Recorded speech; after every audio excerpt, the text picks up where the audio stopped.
The story of hell begins long before the first temple was raised or the first scripture was written.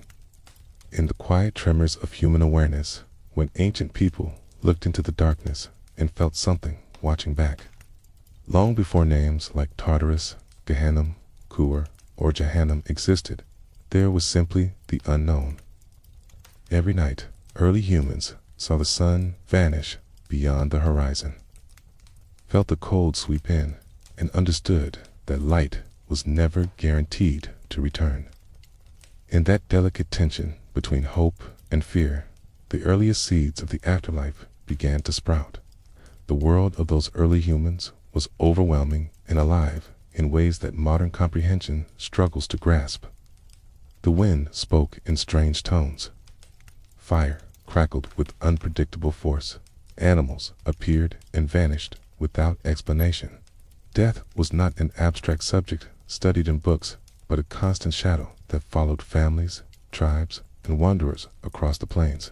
To witness a fallen companion grow cold and still, to feel the heaviness of blood drying on the hands after a hunt, to see a body consumed by the earth or scattered by animals, was to face the unanswered mystery of what it meant to cease being. Human thought, still soft and forming, reached instinctively toward meaning. The first questions were not philosophical, but visceral. If the body remained, where did the breath go?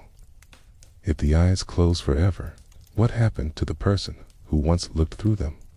Early humans had no concept of a structured hell, yet they sensed a realm beyond sight where something waited. They understood, even without language to express it, that life was fragile and something might linger in the silence that followed death. Fear became a natural companion to curiosity. The night sky, filled with countless lights, displayed order and beauty, but also reminded them of distance and faintness. A star could vanish behind clouds as easily as a life could vanish behind death. Darkness became a canvas on which the mind painted threats. Strange shapes moved at the edge of firelight. Predators watched from the trees. The mind whispered that there were predators beyond sight as well, ones that followed the dead rather than the living. Round ancient fires, stories arose as a way to understand these unseen realms. The stories were simple at first. A soul might wander, a shadow might linger, Kunta might return in dreams to warn the living. These early tales were not yet punishments or judgments, but they were suffused with unease. Death was a journey, the stories implied, and like any journey, it had dangers. Thus, the earliest glimmers of an underworld appeared, not as moral condemnation, but as the natural extension of fear. Early burial practices strengthened this picture of primitive underworld belief. Bodies were placed in caves, often in fetal positions, as though sleeping or preparing for rebirth. Tools, weapons, and food surrounded them, indicating that the dead needed supplies for whatever path awaited beyond the last breath. Through these gestures, humanity revealed its intuition that death opened a door to somewhere else, somewhere that might not be gentle. The reluctance to leave bodies exposed to the elements reflected not only respect, but also a quiet fear that restless spirits might return in displeasure. Caves were especially important in shaping the earliest ideas about the underworld. Descending into a cave was like moving into the throat of the earth. The air grew colder and thicker, the light dissolved, and the walls pressed in. Ancient people believed caves were portals that connected the world of the living to the world below. Some caves were decorated with handprints or symbols that appeared to call out to unseen forces, almost as though the artists wished to send messages or warnings to whatever resided in those depths. The darkness of the cave, the silence, the unpredictable echoes, all contributed to the sense that a vast and potentially hostile realm lay just beyond the reach of fire. Fear of the dead grew alongside fear of the dark. Early humans may have noticed that those who died violently or unexpectedly seemed to trouble the living more than those who passed quietly. Unsettled spirits became part of the oral imagination. These spirits were not yet demons, but they were threatening enough to inspire rituals meant to calm them. In this way, the idea of a dark afterlife began to take shape, not as divine punishment, but as the inevitable result of instability and imbalance between the living and the dead. Over time, the earliest people began to create boundaries meant to separate the worlds. The living belonged under the open sky, warmed by the sun, nourished by the hunt. The dead belonged to the earth, the caves, the shadows. When burial rites became more elaborate, it reflected a growing anxiety that the dead had their own domain, and that domain required respect. Failing to honor the boundary could invite misfortune. In these early gestures lay the first foundations of a cosmic order. One realm for the living, one for the dead, and a fragile threshold connecting them. Weather phenomena further fueled the imagination. Thunder was not simply sound, but the voice of unseen beings. Lightning was a weapon or a sign of displeasure. Earthquakes were the shifting of something massive beneath their feet. Volcanic eruptions offered the clearest metaphor for what would later become hellfire. When molten rock burst from the earth, it looked like anger made physical. So fire that came from below instead of above suggested a world within the world, a place where flames waited for reasons beyond human understanding. The concept of moral consequences had not yet crystallized, but primitive people recognized danger in their own behavior. Violent acts, betrayals within the group, and the breaking of shared norms created tension that had to be resolved. A person who harmed others might be shunned, cursed, or exiled, imparting an early sense that actions had consequences beyond immediate survival. These consequences, though social rather than divine, sowed the seeds of later moral interpretations of the afterlife. The underworld eventually took on characteristics borrowed from the worst parts of nature. It was dark, cold, silent, and filled with uncertainty. The bodies buried in the earth did not return, encouraging the belief that they journeyed somewhere unreachable. The rare times when bodies were disturbed by animals or uncovered by weather changes may have seemed like signs that the underworld itself had rejected them.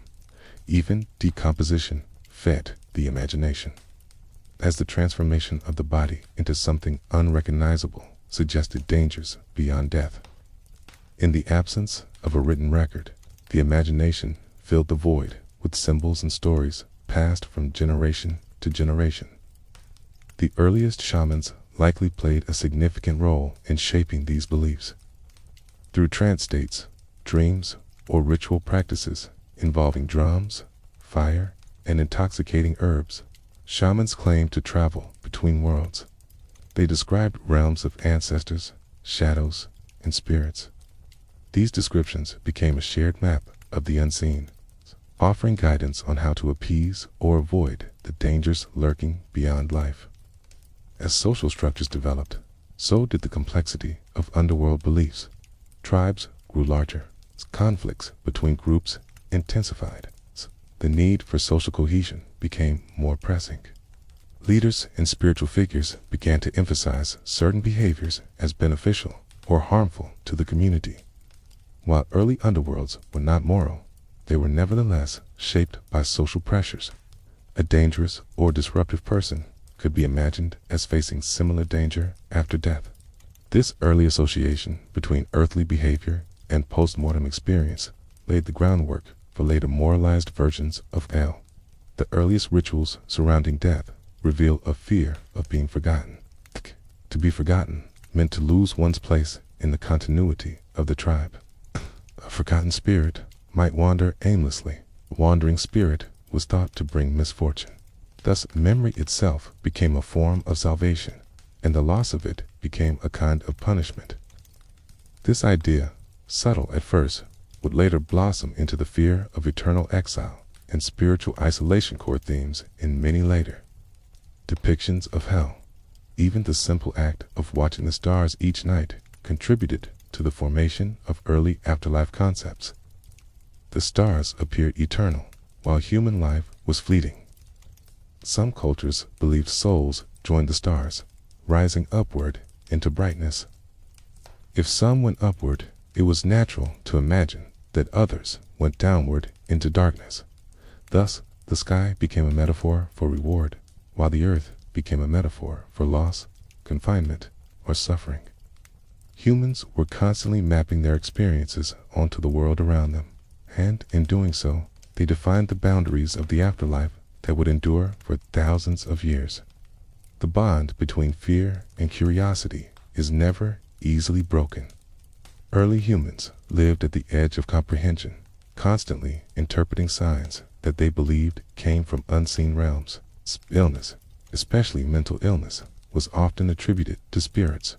Nightmares were seen as journeys into dangerous places. Sleep paralysis, with its sense of pressure and inability to breathe, may have contributed to ancient ideas about malevolent forces that attacked or tormented the vulnerable. Through these intimate experiences, people came to believe that the world of spirits was not distant at all, but pressed close to the living, interacting with them in ways both subtle and terrifying. Natural disasters further solidified the sense that the unseen world was filled with hostile forces. Floods erased entire settlements. Storms destroyed precious resources. Fire consumed forests. Earthquakes split the ground open beneath their feet. In attempting to understand these terrifying events, early humans gave them personality, agency, and intention. If the world above could show anger, then the world below could do the same. Hell, as it will later be conceived, was already taking shape in the human mind as a realm of unleashed force and retribution. Slowly, through generations of whispered stories and shared fears, the underworld became a place not only of danger, but of separation. The living belonged together. The dead belonged elsewhere. What lay between those realms became the subject of myths, rituals, and symbols meant to guide the soul safely. These early practices formed a kind of protective shield against the terrors of the unknown. The idea that the journey after death might be treacherous made life feel equally fragile, encouraging people to seek harmony within their groups and reverence for the forces beyond their control. In these early ages, humanity did not yet imagine the eternal fires or punishments of later religions, but the emotional seeds of hell were firmly planted. Fear of darkness, fear of being abandoned, fear of unseen dangers, and fear of consequences became woven into the collective imagination. The underworld was both a destination and a warning. It taught that death was not the end of experience, but the beginning of something unfamiliar and possibly perilous. When ancient humans gazed into the night, they sensed two worlds layered upon each other, the visible and the invisible, the warm circle of firelight and the cold expanse beyond reach. This duality shaped their earliest understanding of existence. They lived suspended between what they could touch and what they could only imagine. In the space created by uncertainty, the idea of a realm of shadows grew, a place where souls might wander and where dangers might wait. Although these beliefs were primitive and unstructured, they formed the emotional foundation upon which every future version of hell would be built. Later cultures would add judgment, morality, demons, and divine justice, but the core remained the same. Hell was born from humanity's attempt to make sense of fear. It was the shadow cast by the earliest fires. It was the silence beyond the trees at night. It was the unseen that pressed close to the living. The first humans stepped cautiously across the threshold of understanding. They began a journey that would lead to the elaborate, symbolic, and terrifying visions of hell that dominate later religions and mythologies. The path began not with theology, but with the simple awareness that the world was larger and more mysterious than their senses could grasp. In that awareness, the earliest image of hell flickered like a dim light in the depths of a cave, waiting to grow into the vast and intricate idea it would one day become. The earliest stirrings of the underworld idea carried humanity into the ancient civilizations that would begin giving shape, name, and architecture to the realm of the dead. Among these, the lands of Mesopotamia held some of the oldest and most influential visions. In those river valleys where the Tigris and Euphrates carved fertile paths through harsh terrain. People built the first cities, raised cigarettes toward the sky, and carved myths into clay tablets that would outlast kingdoms. In their stories, the underworld was a place as inevitable as the floodwaters and as unforgiving as the desert sun. The Mesopotamian underworld went by many names, but the most enduring was the realm of Kur, or Arkala. Unlike later interpretations, this world was not a domain of fire or torment. It was simply the land of no return. Once a person crossed its threshold, nothing could bring them back to the sunlight. This certainty shaped the Mesopotamian sense of life and death, for in their worldview, death was not a moral judgment, but a universal destiny. Even kings and heroes went to the same dim realm as farmers and servants, bound by the equalizing force of mortality. To the people of Mesopotamia, death was not about reward or punishment, but about existence in a diminished state. Fine. The dead became shadow-like figures who retained memory and personality, but lacked vitality. They wandered a land of dust, longing for the offerings their living relatives might leave for them. If the living neglected these rituals, the dead suffered more. This dependency between the living and the dead created a bridge that connected the two worlds, relationship built on responsibility rather than fear of divine wrath. The gatekeepers of this shadowed world were striking in their imagery. The underworld was ruled by Ereshkigal, the dark sister of Inanna, who embodied sovereignty over the land of the dead. She was not evil in the moral sense, but was stern, absolute, and unyielding. Her rule reflected the nature of death itself, certain and partial, and beyond question. Consort, Nergal, who later became associated with plague and war, added to the sense that the underworld was bound to forces of immense inevitability. These deities did not punish souls for wrongdoing. They simply ruled a place where life had faded. Perhaps the most illuminating tale of this realm is the descent of Inanna, a narrative that reveals the structure and tone of the underworld far more clearly than any list of attributes. Inanna, goddess of love, fertility, and life, descended to visit her sister Ereshkigal, but the journey cost her everything. At each of the 7 gates leading downward, she was forced to remove a part of her royal attire, symbolizing the stripping away of power, identity, and life itself. By the time she reached the deepest hall, she stood naked and silent, emptied of all that defined her. This gesture communicated an ancient truth. Death reduces everyone to equal status, regardless of rank or virtue. Inanna's fate in the underworld was grim at first. She was judged, struck down, and hung on a hook like a piece of lifeless meat. Her descent was not noble sacrifice, but confrontation with an irreversible law. Her eventual return, facilitated only by the intervention of other gods, did not negate the message that the underworld was absolute. Her story reinforced the notion that death's domain allowed no exceptions for ordinary souls. Only divine intervention could alter the fate decreed for all. Other myths deepened this portrayal. The Epic of Gilgamesh, one of the oldest surviving works of literature, describes the hero's desperate search for immortality after the death of his companion, Enkidu. Kidu's appearance in dreams and his descriptions of the afterlife are bleak, portraying a realm where the dead eat clay and drink dust. The sorrow in these depictions was not directed at moral failure, but at the tragic simplicity of death itself. The Mesopotamians believed that life was the true gift, and the afterlife was a pale shadow rather than a reward or punishment. This worldview produced a unique emotional landscape. The fear was not of torture, but of absence, silence, and the loss of connection. The dead might become restless if ignored, but they did not embody evil. Their hunger for offerings led to the practice of placing food, drink, and small treasures in tombs or dedicating rituals at household altars. This act gave the living a sense of continuity and the dead a sense of nourishment. It also created a moral responsibility. Remembrance was necessary to ease the journey of those who had passed. The underworld itself was imagined as a dark, cavernous place far beneath the earth. It had gates, guardians, and a court where Ares Kago presided. Imagery of scorpion men, lions, and hybrid creatures suggested the presence of beings that kept the living from descending too far and the dead from returning. These guardians were not evil beings, but sentinels who maintained boundaries. In this sense, early Mesopotamian thought imagined the underworld as a realm governed by order.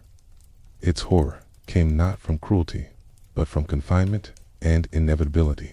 Funeral practices revealed the depth of these beliefs. Tombs were often built within homes or beneath floors, indicating that the dead were not banished from the world of the living, but placed close enough to maintain a sense of continuity. The presence of the dead among the living reinforced the idea that death was not a moral break, but a shift into another form of existence. Those who died young or unexpectedly were believed to require extra care to transition properly. The living performed rituals to soothe them and prevent their spirits from wandering in distress. The emotional tone of the Mesopotamian underworld was heavy, but not vindictive. It lacked the flames and torment that would dominate later concepts. Instead, it reflected the harsh realities of life in the ancient world. The constant threat of famine, flood, war, and disease made death an ever-present force.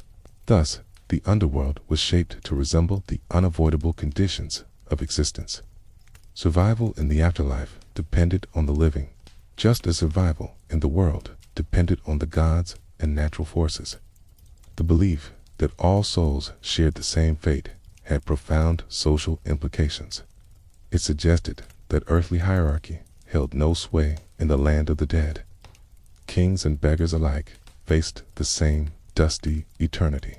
This egalitarian vision of the afterlife was unusual in world mythology, which often elevated rulers or punished transgressors.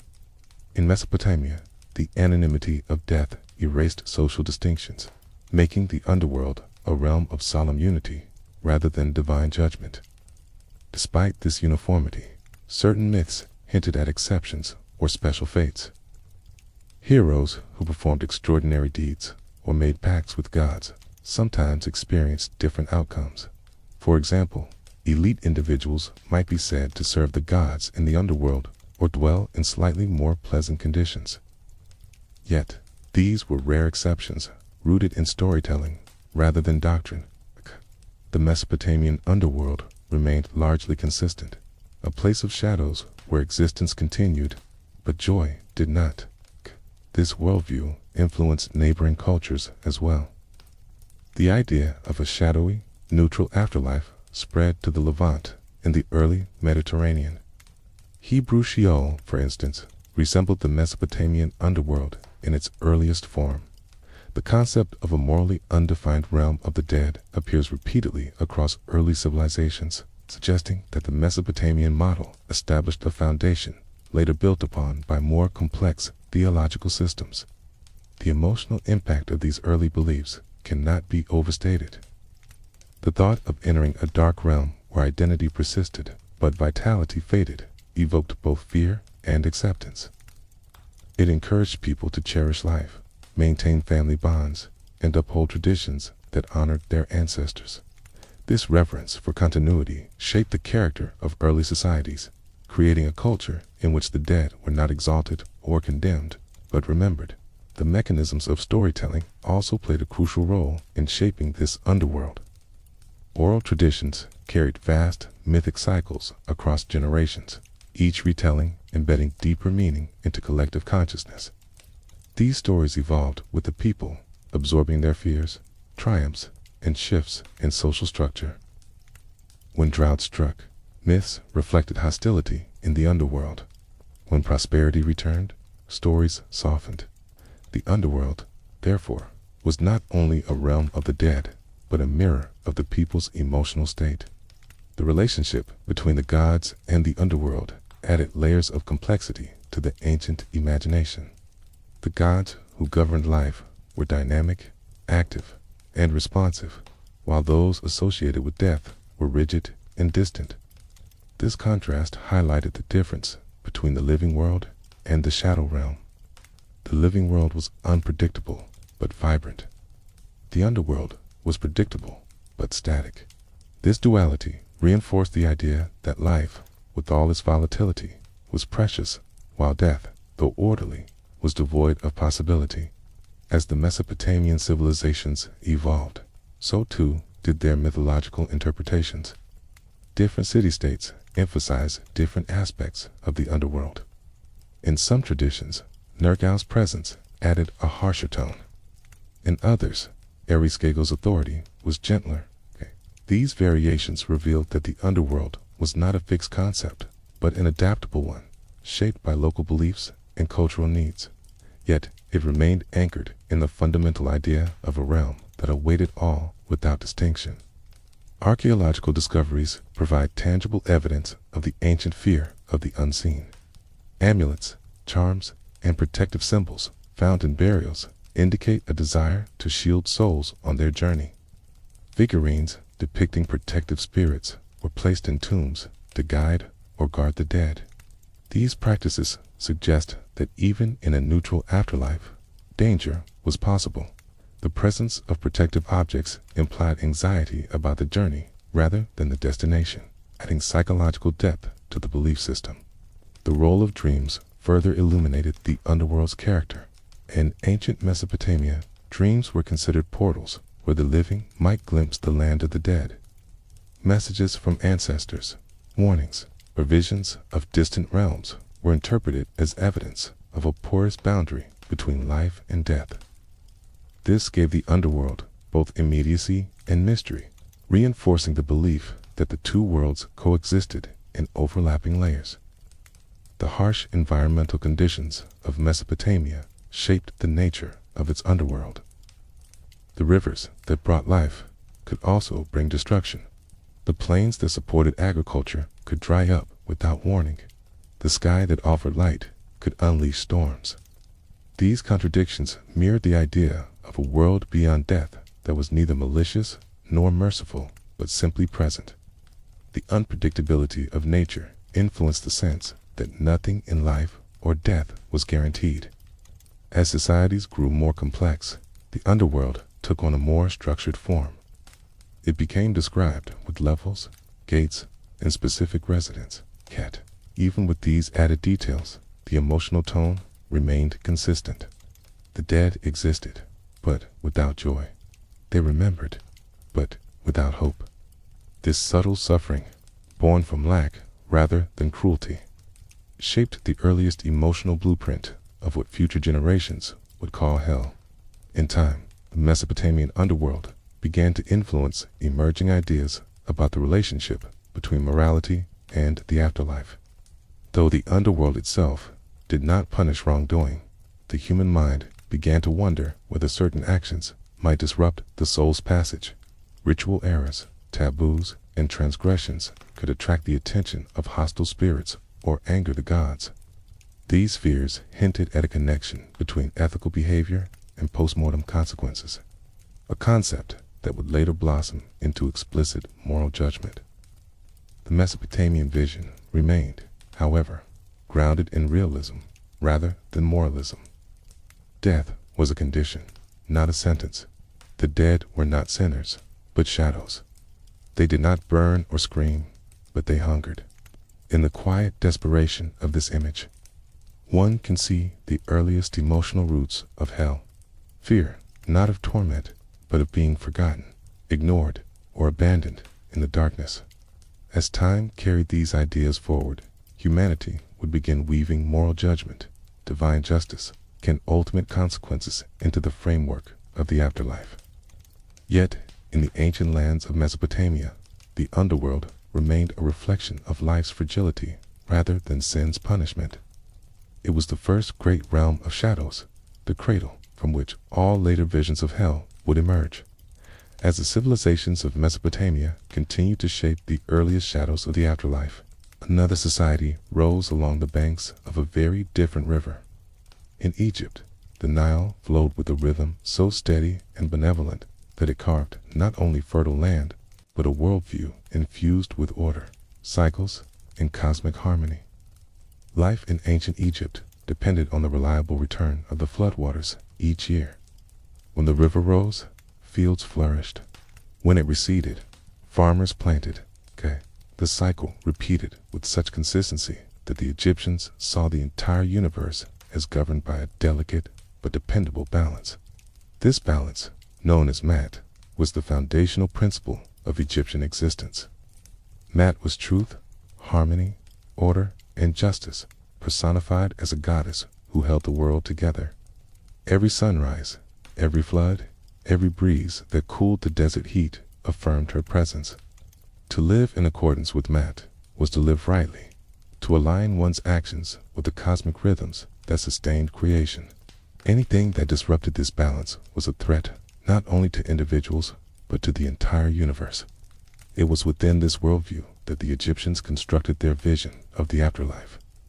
Unlike the bleak shadowlands of Mesopotamia, Egypt imagined death as a continuation of life, but only if the soul could prove that it had upheld Mat. Death was not a descent into darkness, but a journey through a realm filled with trials, judges, gateways, and revelations. The afterlife was neither automatic nor guaranteed. It had to be earned through purity of heart and harmony of action. The first great test faced by the soul was the passage into the Duat, the realm of the dead. The Duat was not strictly a place of punishment, although torment could be found there. This was more like a vast, labyrinthine reflection of the world above, filled with rivers, deserts, gates, guardians, and stars. Each part of it served as a symbolic station in the soul's transformation. The Duat could be beautiful, perilous, serene, or terrifying, depending on the soul that traveled through it. In the Egyptian imagination, the dead did not wander aimlessly. They undertook a structured journey that mirrored the nightly voyage of Ra, the sun god, who descended into the Duat at sunset and rose again at dawn. With each night, Ra fought chaos, renewed creation, and overcame darkness. This cycle gave the Egyptians profound comfort. If even the sun had to travel through a realm of shadows, then the journey of the dead was not a tragic fall, but a passage woven into the fabric of the cosmos. However, before a soul could join this sacred path, it faced a moment that defined the Egyptian understanding of moral consequence. This moment was the weighing of the heart. The Egyptians believed that the heart was the seat of memory, emotion, and morality. It recorded every action, every intention, every truth spoken, and every lie concealed. Unlike the brain, which they removed during mummification, the heart was left untouched, for the gods would need to examine it. The weighing took place in the Hall of Two Truths. There, the soul stood before a panel of 42 divine judges, each representing a specific principle of Mat. At the center of the hall stood Anubis, the jackal-headed god of embalming and guide of souls. He held a great scale. On one side, he placed the heart, Hun. The other, he placed a feather, the feather of Mat, symbol of perfect truth and balance. If the heart was lighter than or equal in weight to the feather, the soul had lived in harmony. If it was heavier, burdened by lies, cruelty, or injustice, the soul faced a fate that embodied the deepest Egyptian fear. That fate took the form of Ammit, the devourer, part crocodile, part lion, and part hippopotamus. She was composed of the three most fearsome animals of the Nile. Ammit did not torment souls. She did not imprison, torture, or condemn them to a fiery realm. Instead, she devoured them. To be devoured was to cease entirely. A soul consumed by Ammit did not travel the Duat. It did not see the sunrise of immortality. It dissolved into non-existence, its identity erased forever. In this way, the Egyptians conceptualized the ultimate consequence not as suffering, but as annihilation. The greatest fear was not pain, but oblivion, the loss of continuity, the end of one's name. In a culture that placed tremendous value on memory, lineage, and the preservation of the body, ceasing to exist was the most chilling punishment imaginable. The Egyptians built monuments, tombs, and inscriptions precisely to resist this fate.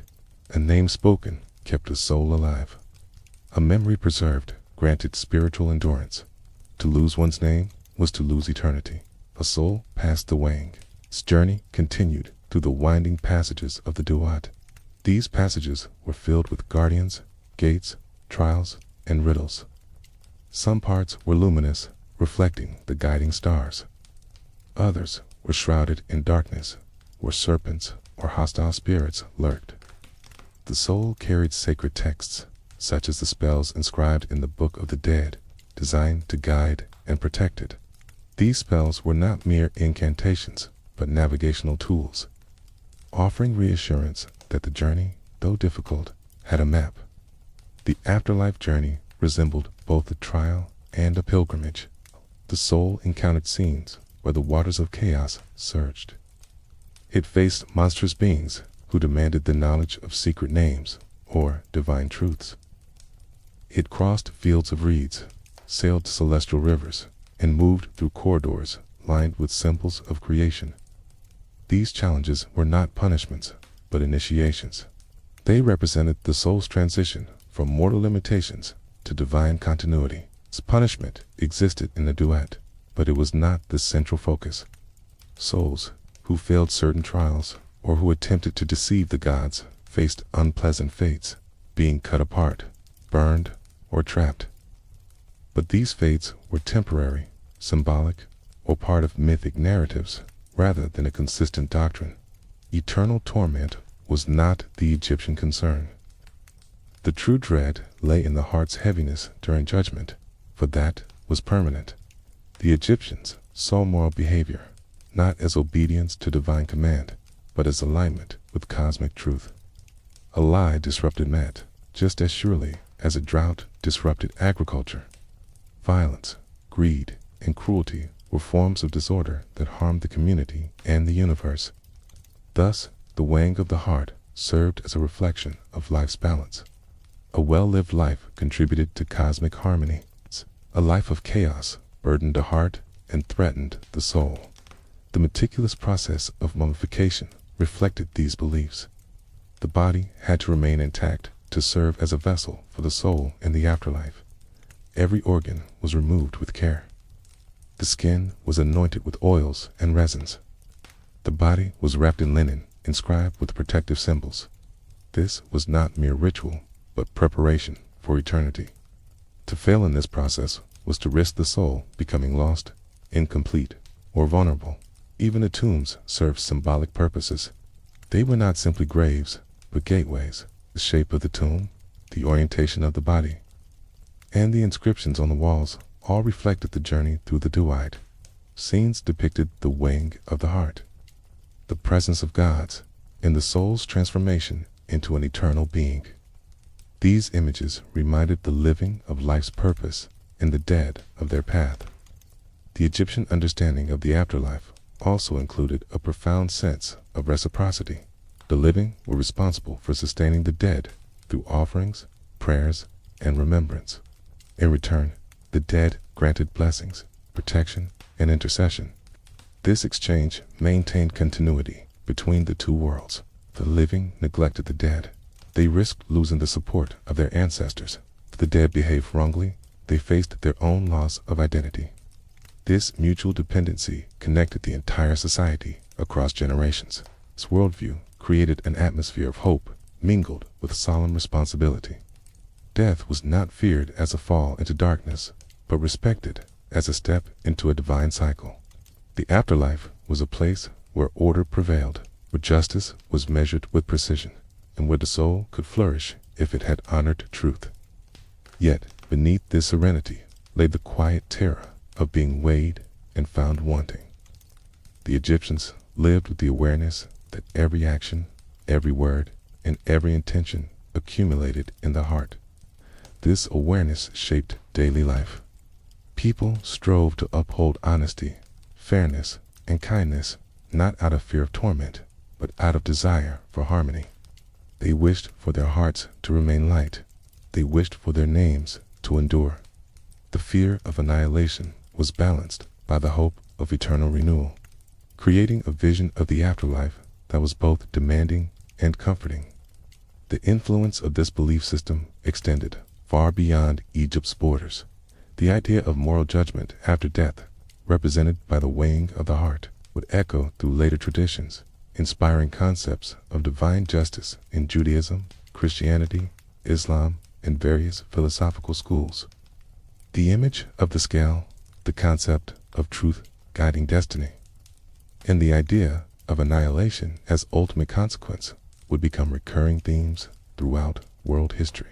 In the Egyptian imagination, hell did not exist in the form that later cultures described. There are no eternal flames, no demons assigned to torment sinners, no pits designed for suffering. Instead, there was the fear of dissolution, the loss of selfhood, the extinguishing of one's place in the cosmic order. That fear, though quiet and subtle, was a powerful motivator. It encouraged the pursuit of virtue and a reverence of truth. The duat, in all its complexity, reflected the belief that life and death were intertwined. The journey after death was a continuation of the journey before it. The soul was not judged for arbitrary failures, but for its alignment with the fundamental principle that held the universe together. The Egyptian afterlife was, at its core, a realm where truth mattered. To uphold truth was to live. To betray, it was to vanish.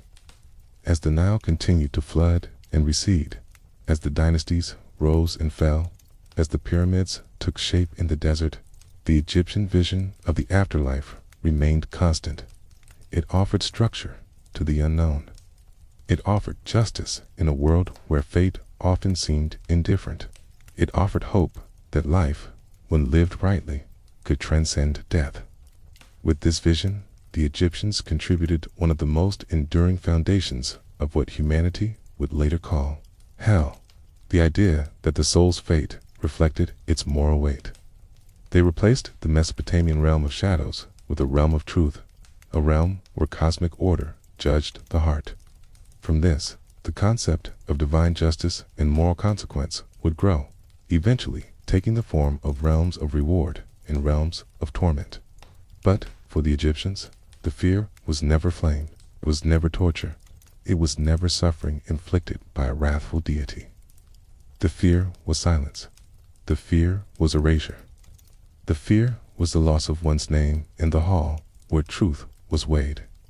In that fear and in that hope, humanity took another step toward the later visions of hell that would dominate religious and philosophical thought. The shadows of Mesopotamia had been reshaped into pathways of light and judgment. The underworld had become something more structured, more moral, and more reflective of human choices. As the world moved forward, the Greeks would take these ideas, refine them, and introduce something new, the belief that punishment itself could be eternal. From their hands, the concept of hell would begin to transform into a realm not merely of separation or annihilation, but of retribution. As human civilizations continued to expand across the ancient Mediterranean, the Greek world emerged with ideas that would forever reshape how people imagined the afterlife. While Egypt had transformed death into a journey of moral evaluation and cosmic balance, the Greeks approached the subject with a blend of narrative richness, philosophical probing, and cultural diversity. Their afterlife was not merely a reflection of natural forces or cosmic order. It was a landscape shaped by stories, ethics, mythic justice, and the evolving relationship between mortals and gods. The Greek underworld, known broadly as Hades, did not begin as a place of fiery torment. It was, much like the Mesopotamian realm, a destination for all souls. The earliest Greek beliefs portrayed Hades as a shadowy domain where the dead lived in a faded existence. These souls retained little energy. They drifted through meadows of asphodel, whispering fragments of their former lives. They did not suffer, but neither did they thrive. Yet within this neutral realm, subtle seeds of moral distinction began to grow. The ruler of the underworld also called Hades, was neither cruel nor compassionate. He governed the dead with a quiet, impartial authority. His domain was separated from the world of the living by the river Styx, which marked a boundary that only the dead, divine messengers, or heroes could cross. The river itself was a symbol of unbreakable oath and consequence. The gods themselves feared to swear falsely upon it. This association between death and binding truth hinted at the deeper morals that would later unfold. The Greeks imagined the underworld as vast, layered, and complex. At its entrance stood Charon, the ferryman who guided souls across the waters. He demanded a coin as payment, often placed in the mouth or hand of the deceased during burial. Those who lacked this payment were said to wander along the shore for 100 years, unable to cross. This detail created one of the earliest visions of exclusion after death, the idea that one's fate could be worsened by improper preparation. Once across the river, the soul faced the judges of the dead, Rhadamanthus, Minos, and Iacchus. These judges, once mortal kings renowned for their fairness, now weighed the deeds of the dead. Their presence marked a turning point in the history of the afterlife. For the first time in human thought, the dead were evaluated not just for balance or alignment, but for moral action itself. The judges determined where each soul belonged, assigning them to different regions of Hades based on their character and deeds. It was here that the Greek afterlife began to separate into three primary realms. The first and largest was the Asphodel Meadows, where ordinary souls wandered without reward or punishment. The second was Elysium, a place of beauty and peace reserved for heroes, virtuous individuals, and those favored by the gods. Elysium embodied the idea that moral excellence or divine favor could elevate a soul above the common destiny. The third was Tartarus. Tartarus was the deep abyss, far below even Hades, and it was here that the Greeks first imagined punishment after death. Unlike the Egyptian fear of annihilation, Tartarus introduced a fear of conscious, eternal suffering. It was not the fate of ordinary mortals, but of beings who violated divine laws, titans, monsters, and mortals whose crimes shocked the gods. But these punishments were not random. They were crafted with symbolic precision, reflecting the nature of the offense committed in life. One of the most famous examples was Tantalus, who was condemned to stand in a pool of water beneath fruit-laden branches. Whenever he reached for food, the branches lifted beyond his grasp. Whenever he bent to drink, the water receded. His crime had been to betray divine trust, and his punishment reflected endless longing with no satisfaction. Another was Sisyphus, doomed to roll a boulder up a hill forever. Each time he approached the top, the stone slipped from his grasp and rolled back down.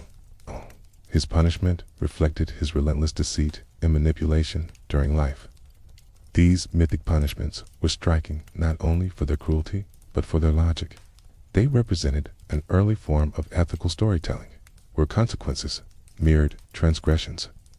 Through these narratives, the Greeks expressed that wrongdoing was not merely disobedience, but a violation of the cosmic narrative itself. Tartarus was the first deep and structured image of what later cultures would call hell, a place where suffering became a moral statement.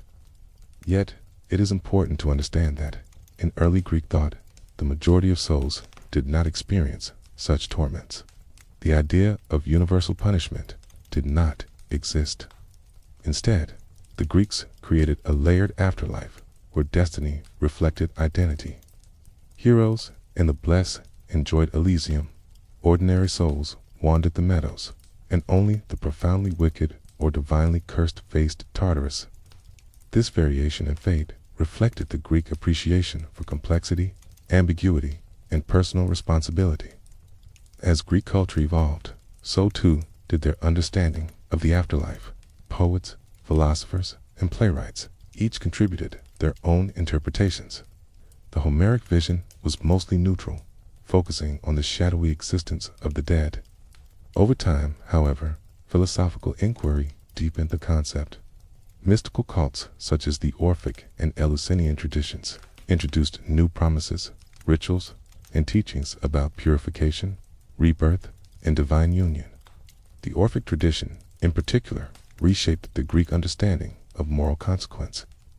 It taught that the soul was divine in origin, but trapped in a cycle of rebirth due to impurity or error.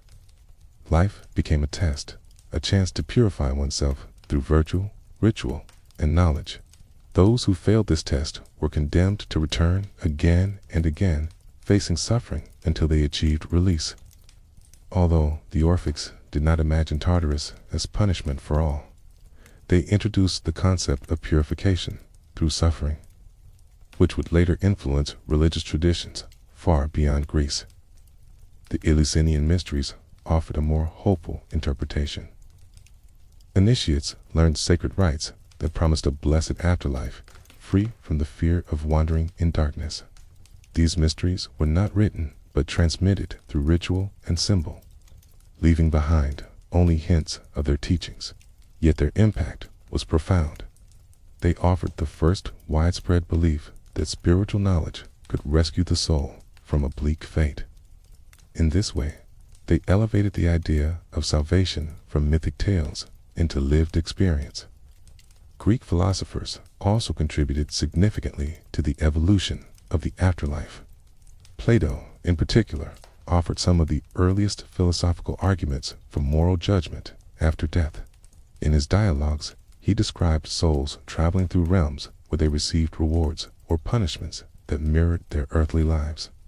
He used these stories not merely as myth, but as a moral framework, arguing that the soul was immortal and that justice extended beyond life. While he saw these stories as helpful allegories rather than literal truths, they influenced public imagination and introduced systematic ideas about spiritual justice. Other thinkers, such as Pythagoras, emphasized purification, reincarnation, and the consequences of moral failure. These teachings gradually shifted Greek thought from a neutral underworld toward a more ethically charged one. As the centuries passed, the idea that the soul's fate reflected one's moral life became more deeply ingrained. Even those who rejected literal interpretations accepted the symbolic power of these concepts. The afterlife became a mirror in which humanity saw its faults, virtues, and potential. The Greek understanding of punishment also grew more sophisticated. Tartarus expanded from a prison for divine rebels to a place that could receive mortals whose crimes exceeded ordinary wrongdoing. Cruelty, betrayal, hubris, or violence against sacred bonds could lead to severe consequences. Greek tragedies often explored these themes, portraying characters whose fates in life or death reflected the moral universe they inhabited.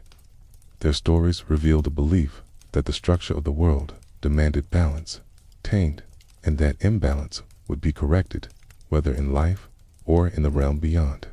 Hubris, the act of excessive pride or defiance toward the gods, became one of the most serious moral transgressions. The Greeks believed that arrogance disrupted the natural order. It was not merely a personal flaw, but a cosmic disturbance. Many mythic figures punished in Tartarus had committed acts of hubris. Their suffering demonstrated that the universe itself responded to pride with correction. This theme would later appear in various religious traditions where divine justice punishes wrongful ambition. Although the Greeks developed the idea of moral punishment, they did not create a universal doctrine of eternal torment. Their afterlife remained varied, fluid, and open to interpretation. Heroes who earned Elysium might even gain further elevation, reaching the Isles of the Blessed, a realm of eternal joy. Some believed that those who lived virtuously for multiple lifetimes could escape the cycle of rebirth altogether. In this kaleidoscope of beliefs, Tartarus represented one possible fate among many, not the inevitable end of the wicked. The richness of Greek myth also meant that the afterlife served numerous symbolic purposes. It explained natural cycles, social norms, emotional truths, and cosmic principles. It provided moral guidance without demanding strict obedience. It allowed space for tragedy, comedy, fate, free will, and divine intervention. In this way, the Greek afterlife reflected the complexity of life itself. The influence of Greek thought on later visions of hell would be immense. Their layered afterlife offered a structural model that other cultures would adopt and modify. Their concept of punishment that matched the nature of the crime would become central to later theological interpretations. The idea that moral judgment awaited everyone, regardless of status, resonated deeply with societies seeking a sense of justice that transcended earthly life. Perhaps most significantly, the Greeks introduced the notion that the soul carried its moral identity into eternity. The Egyptians had weighed the heart for truth, but the Greeks embedded the idea that wrongdoing generated a kind of spiritual weight that demanded correction. This notion of moral weight and consequence would later form the backbone of religious doctrines, describing hell not as an arbitrary punishment, but as the natural result of one's choices. Greek literature also played a crucial role in expanding the emotional dimension of the afterlife. Homer's epics portrayed the sorrow of those who were trapped in the underworld without distinction. Sion's works described Tartarus with poetic terror. Later poets imagined the journey of the soul with increasing detail. Behaviors that the Greeks saw as harmful to society, betrayal, cruelty, oath-breaking, were given symbolic punishments that shaped public conscience. This blending of storytelling and moral interpretation gave the Greek underworld a unique potency. It was not merely a realm below, but a psychological landscape where desires, fears, virtues, and vices took visible form. People could imagine themselves in these stories, facing the consequences of their actions, navigating uncertainty, seeking redemption, or avoiding doom. The underworld was both a physical place and an interior experience. As Greek influence spread through conquest, trade, and cultural exchange, their ideas about the afterlife traveled with them. When Rome rose to power, it absorbed Greek philosophy, myth, and religion, transforming them into Roman forms. This synthesis would bring the concept of Tartarus and moral punishment into a new era, preparing the ground for even more elaborate visions of hell. In the Greek world, the underworld ultimately served as a stage for humanity's internal drama. Tate revealed frustrations, desires, fears, and hopes. It taught that wrongdoing carried consequence, that virtue mattered, and that the soul's journey extended beyond life. The Greeks brought the first flames of moral punishment into the realm of the dead, shaping a vision that blended imagination with ethics. With them, hell began to take a shape recognizable in its later forms, even if the Greeks themselves never used that word. They created the image of a place where specific sins met specific consequences, where divine justice responded to human actions, and where eternal suffering symbolized violations that could not be undone. They introduced order, complexity, and narrative meaning into the realm of death, offering a foundation upon which future cultures would build their own visions. As the world transitioned toward the Roman era, the Greek inheritance of structured afterlife, moral consequence, and mythic punishment would evolve once more. The next stage of hell's history would take shape in the hands of a culture that blended practicality with grandeur, ritual with philosophy, and tradition with innovation. As the Greek world spread its influence across the Mediterranean, its visions of the afterlife mingled with the cultures it touched. None absorbed and reshaped those ideas more forcefully than Rome. The Romans inherited much from Greece language, philosophy, mythology, and yet they infused these ideas with their own sense of structure, discipline, and civic duty. In their hands, the concept of the afterlife began to shift once more, not only as a mythic landscape, but as a social instrument reflecting the values of empire, honor, and law. The earliest Roman beliefs about the dead were simple and familial. Long before the empire rose, Roman households honored their ancestors with reverence. The spirits of the dead, known as the manes, were believed to linger among the living, watching over families and influencing daily life. These spirits were not judged morally. They were not rewarded or punished. They simply joined the collective ancestry of the household. Families offered food, wine, and small rites to keep them at peace. This early Roman view resembled the ancient ideas of Mesopotamia more than the structured afterlife of Greece. However, as Rome expanded, conquered Greece, and absorbed Hellenistic thought, its understanding of the afterlife became layered with new meanings. The Romans admired Greek literature and philosophy, and as Greek tutors educated Roman elites, the myths of Hades, Tartarus, and Elysium took on Latin forms. Yet the Romans did not merely imitate. They reshaped these realms to reflect Roman values, duty, order, patriotism, and the authority of the state. The poets became the architects of this transformation. Chief among them was Virgil, whose epic work, the Aeneid, offered one of the most detailed and influential descriptions of the afterlife in the ancient world. In Book 6 of the Aeneid, the hero Aeneas descends into the underworld guided by the Sibyl, a prophetess who serves as a mediator between the worlds. His journey is not only a heroic quest, but a symbolic initiation into the destiny of Rome. When Aeneas arrives at the underworld, he encounters a landscape that blends Greek structure with Roman meaning. The entrance is filled with personifications of fear, sorrow, disease, and old age. Shades wander in confusion. Then Aeneas crosses the river Acheron with the help of Chiron, paying the ferryman with a golden bow rather than a simple coin. The golden bow represents divine permission, not economic exchange. This shift reveals that the Romans understood the underworld not as a purely mythic place, but as a realm where fate, authority, and divine will determine access. As Aeneas moves deeper, he encounters a grand architectural vision. Souls are separated by the nature of their deeds. Infants, unjustly condemned men, warriors, the unburied, and the sorrowful each have distinct regions. The Romans, influenced by their passion for organization and classification, imagined an underworld where even the dead were sorted with precision. This was not merely a spiritual belief, but a reflection of Roman society, which valued hierarchy, roles, and clear boundaries. The most striking regions Aeneas visits are the fields of mourning, where souls suffer not from divine punishment, but from the pain of unresolved emotion, and the fields of Elysium, where the noble and heroic dwell in peace. Yet the most dramatic section of the Roman underworld is Tartarus, a realm of storm, iron, walls, and eternal punishment. Virgil describes Tartarus with vivid imagery: gates made of adamant, a fortress surrounded by fire, and a river of flames roaring through the darkness.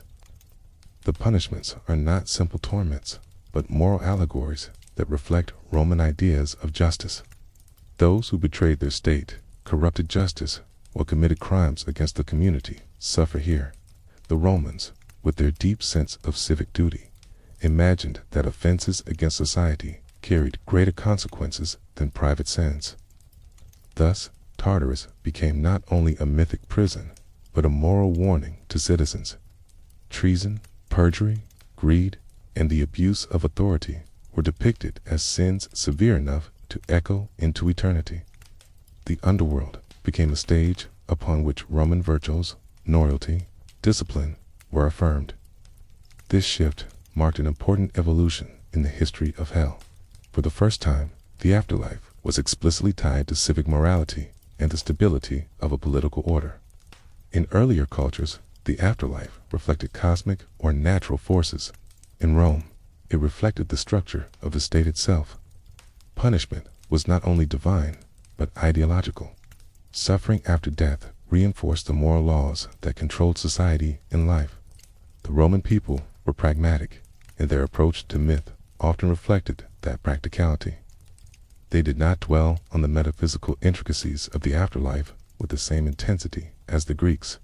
Instead, they used these stories to reinforce values and behaviors that benefited the empire. The underworld was both a spiritual realm and a symbol of the consequences that lay in store for those who threatened Roman order.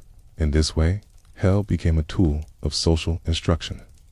Yet Roman beliefs also made space for hope, dignity, and reward.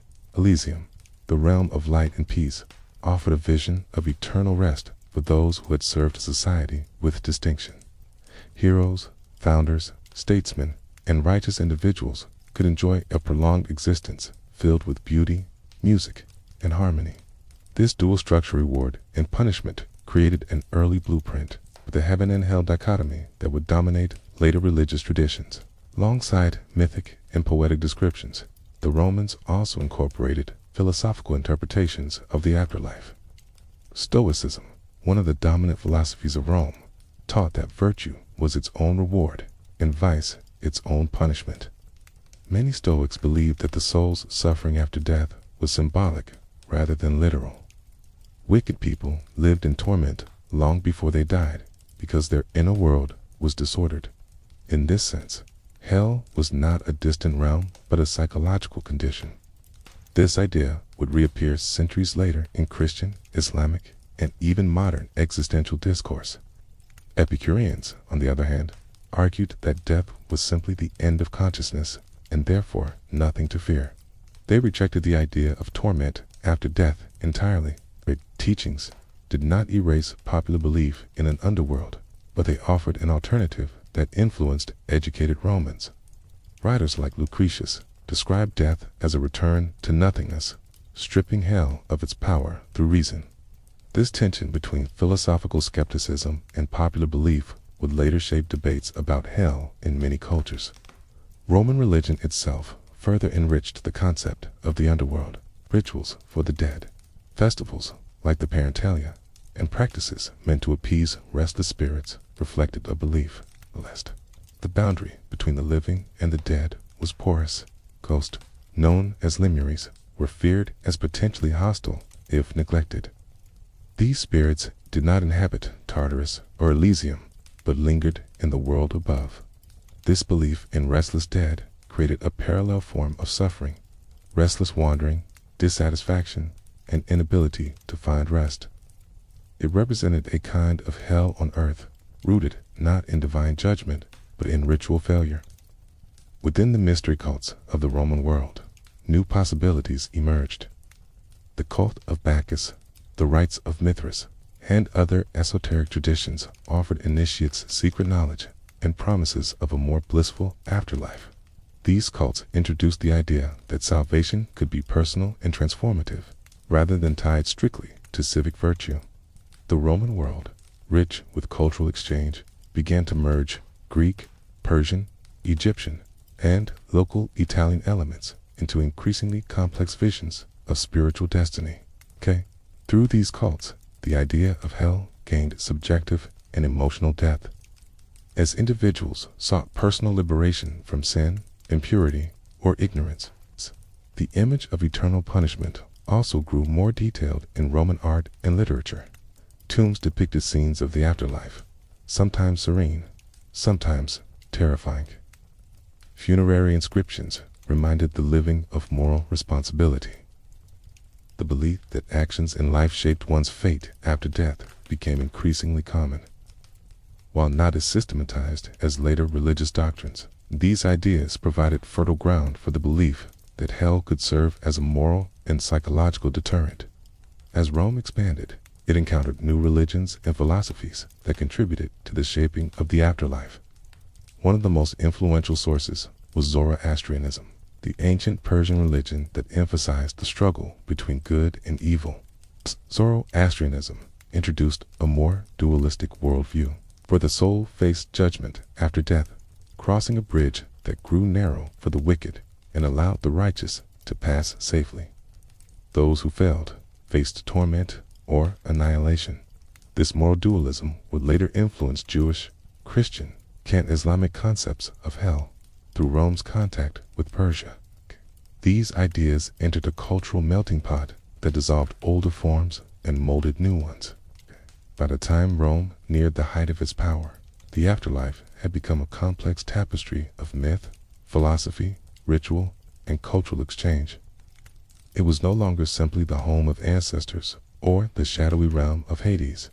It was a spectrum of possibilities shaped by moral conduct, civic duty, spiritual initiation, and personal virtue.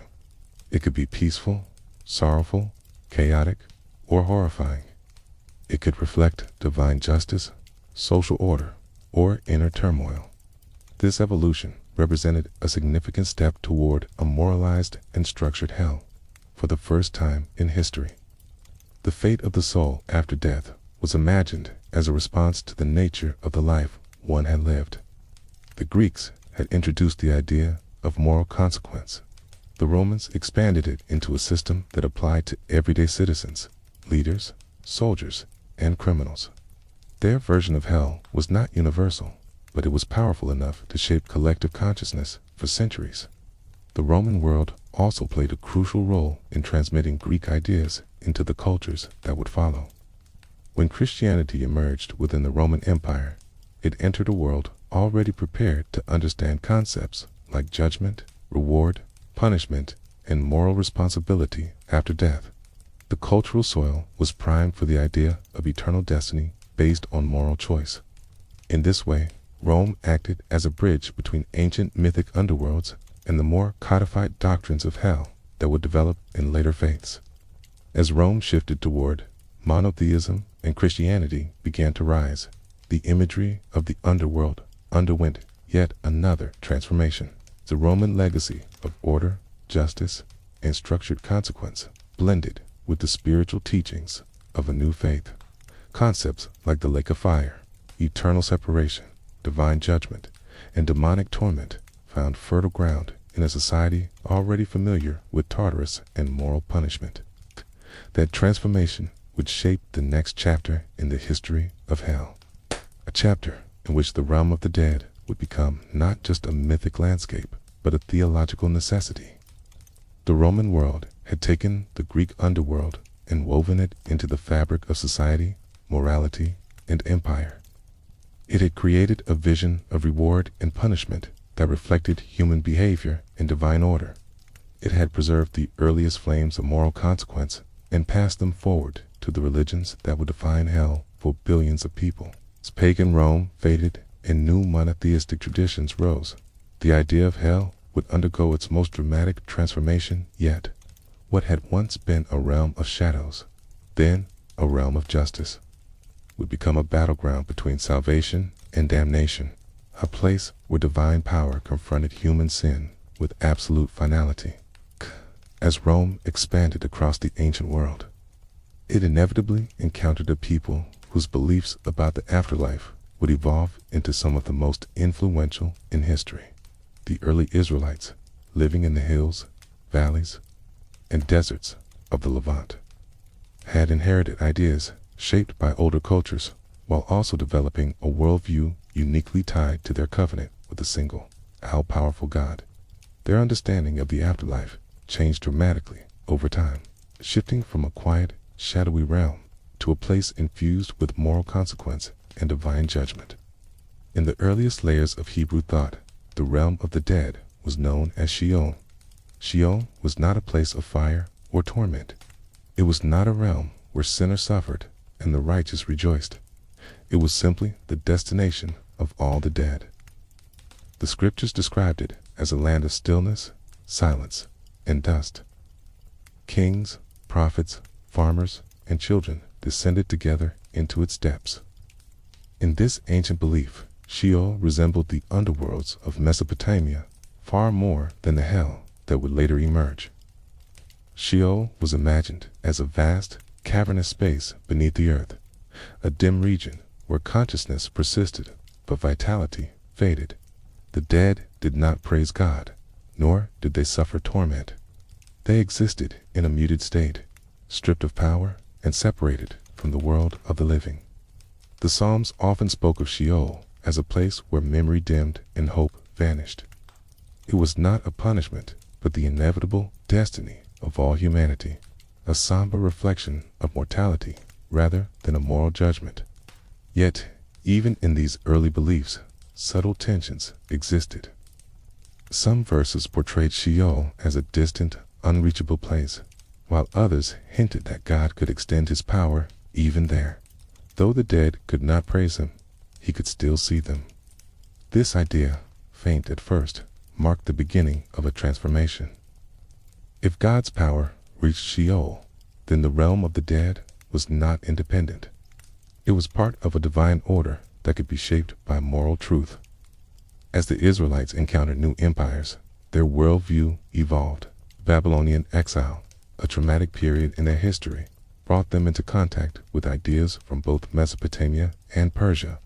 The Babylonians had their own shadowy underworld, but it did not introduce new moral concepts.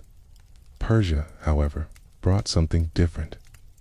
The ancient Persian religion of Zoroastrianism emphasized cosmic dualism, a struggle between good and evil, light and darkness, truth and falsehood. It described a final judgment, a resurrection, and a separation of the righteous from the wicked. These ideas resonated deeply with a people wrestling with suffering, exile, and the question of divine justice. How could the wicked prosper while the righteous suffered? Where was God's justice if both good and evil fell into the same silent Sheol? The older view no longer satisfied the emotional and spiritual needs of a community seeking meaning in tragedy. Thus, during and after the exile, the seeds of a new understanding began to grow. The prophets started to speak not only of God's justice in this life, but of justice after death. The notion of resurrection appeared. The idea that God would raise the dead, reward the faithful, and punish the wicked offered hope to those who endured injustice. Sheol gradually shifted from a universal destiny to a temporary state, and new imagery began to emerge. In texts like Daniel, written in the context of persecution, an unmistakable vision of post-mortem consequences appeared.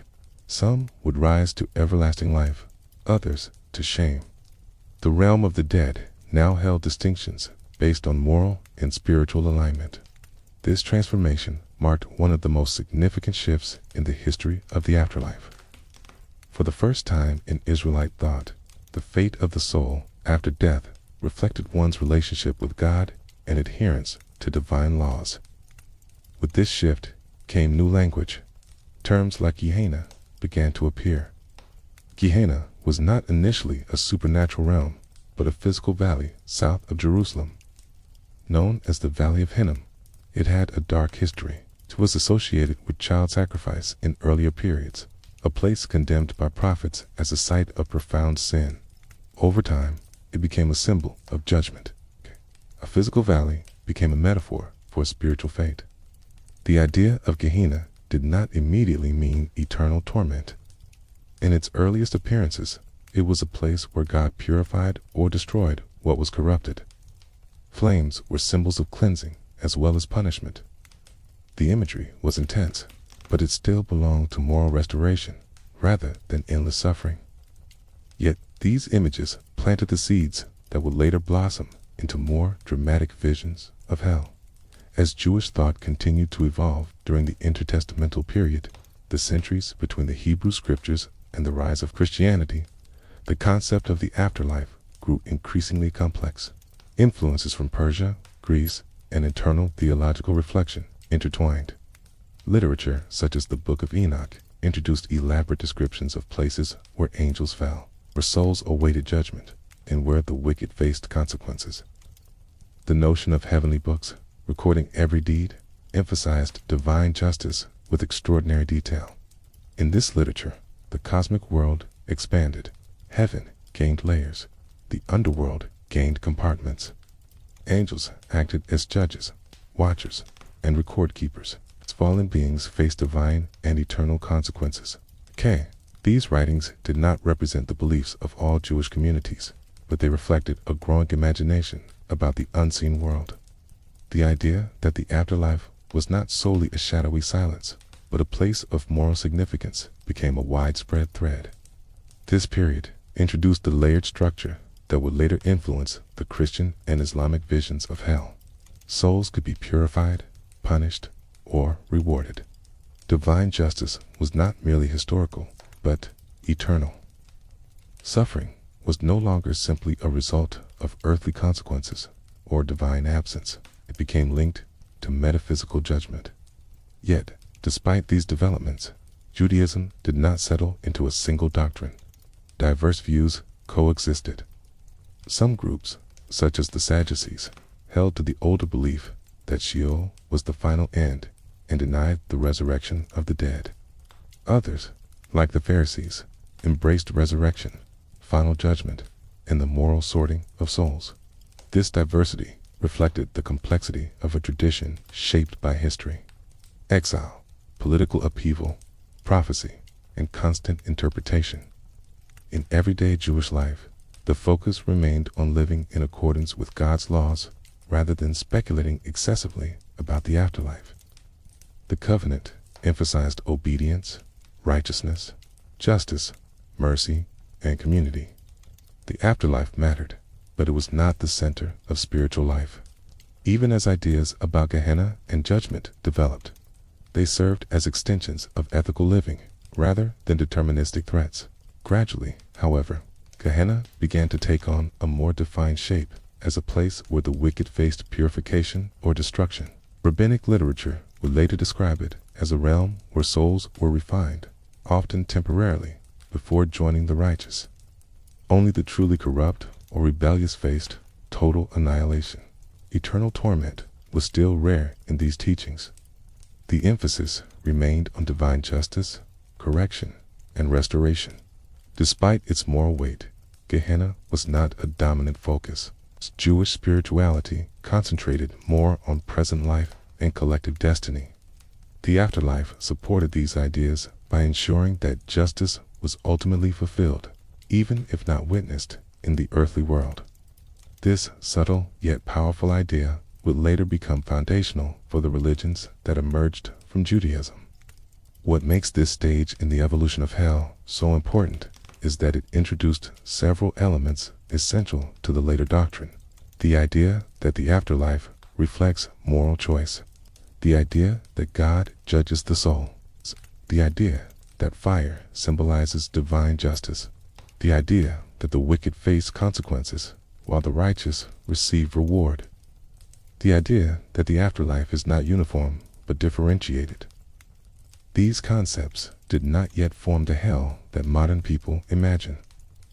There were no demons, no eternal flames tormenting souls endlessly, no singular realm ruled by a malevolent being, but Jewish understanding was far more nuanced.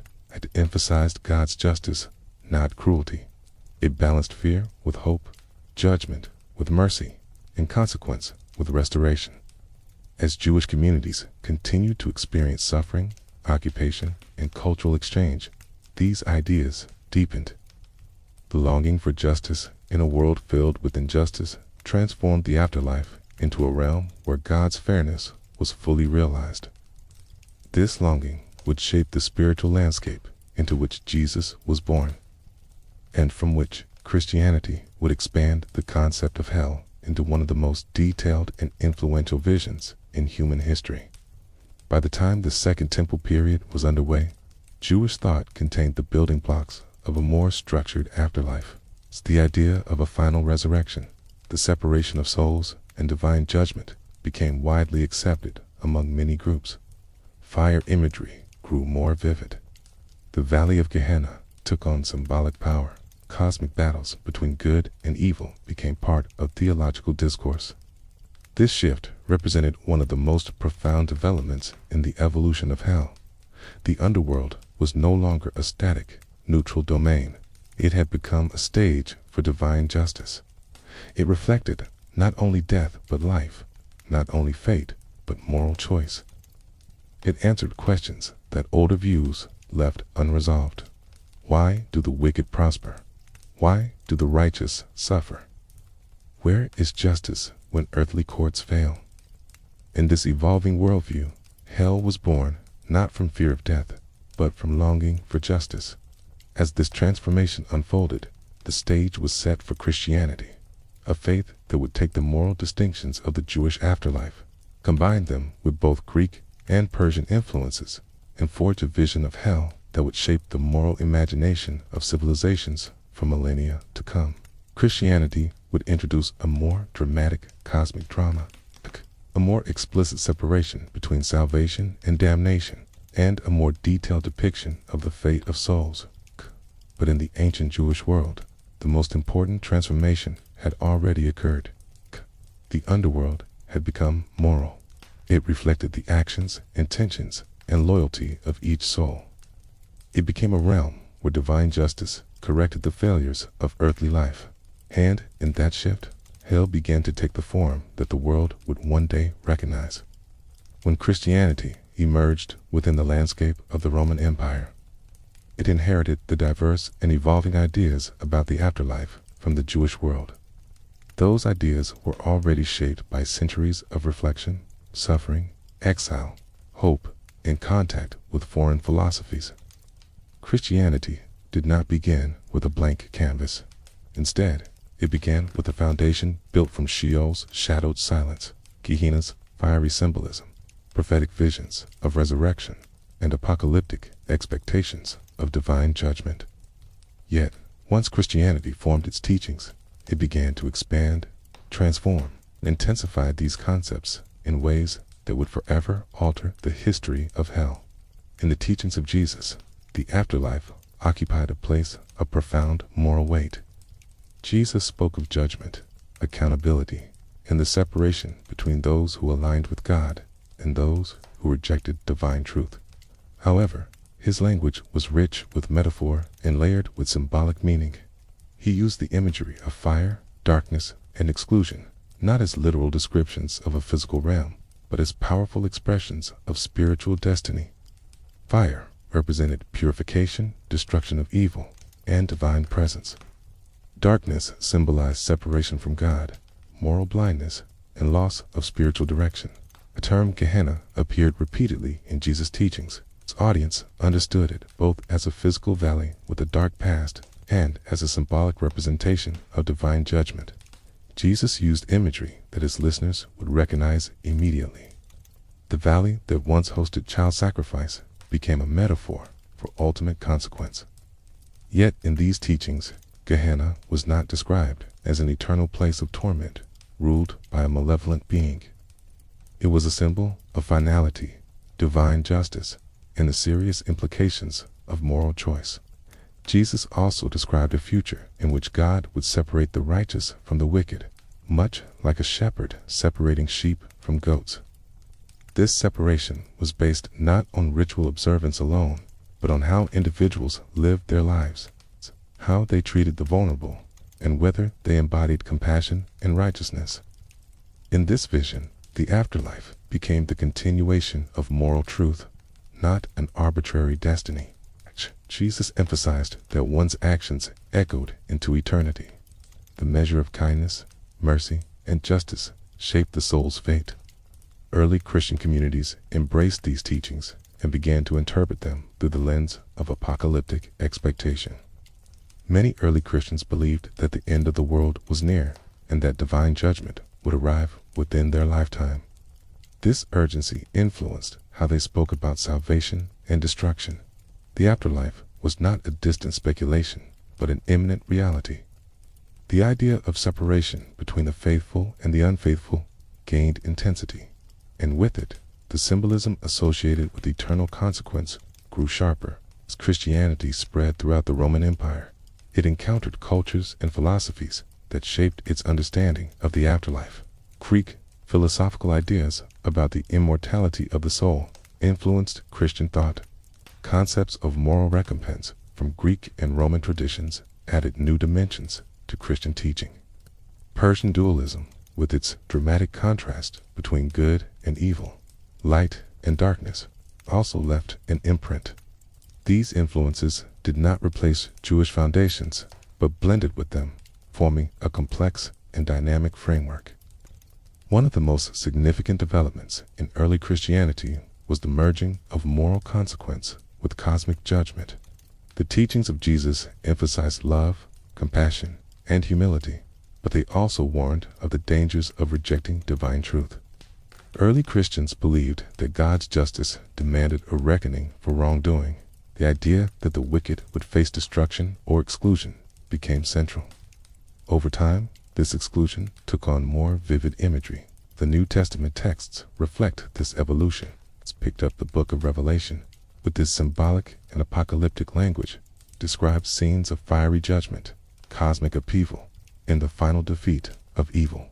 The lake of fire, one of the most famous images in Christian scripture, appeared here not as a realm for human souls alone, but as the destiny of evil forces and rebel spirits. This imagery intensified the emotional impact of divine justice. Fire became not only a symbol of purification, but also of final destruction. The tension between destruction and torment became a subject of theological discussion for centuries. In the early Christian imagination, hell was not initially a place of eternal torment for ordinary sinners.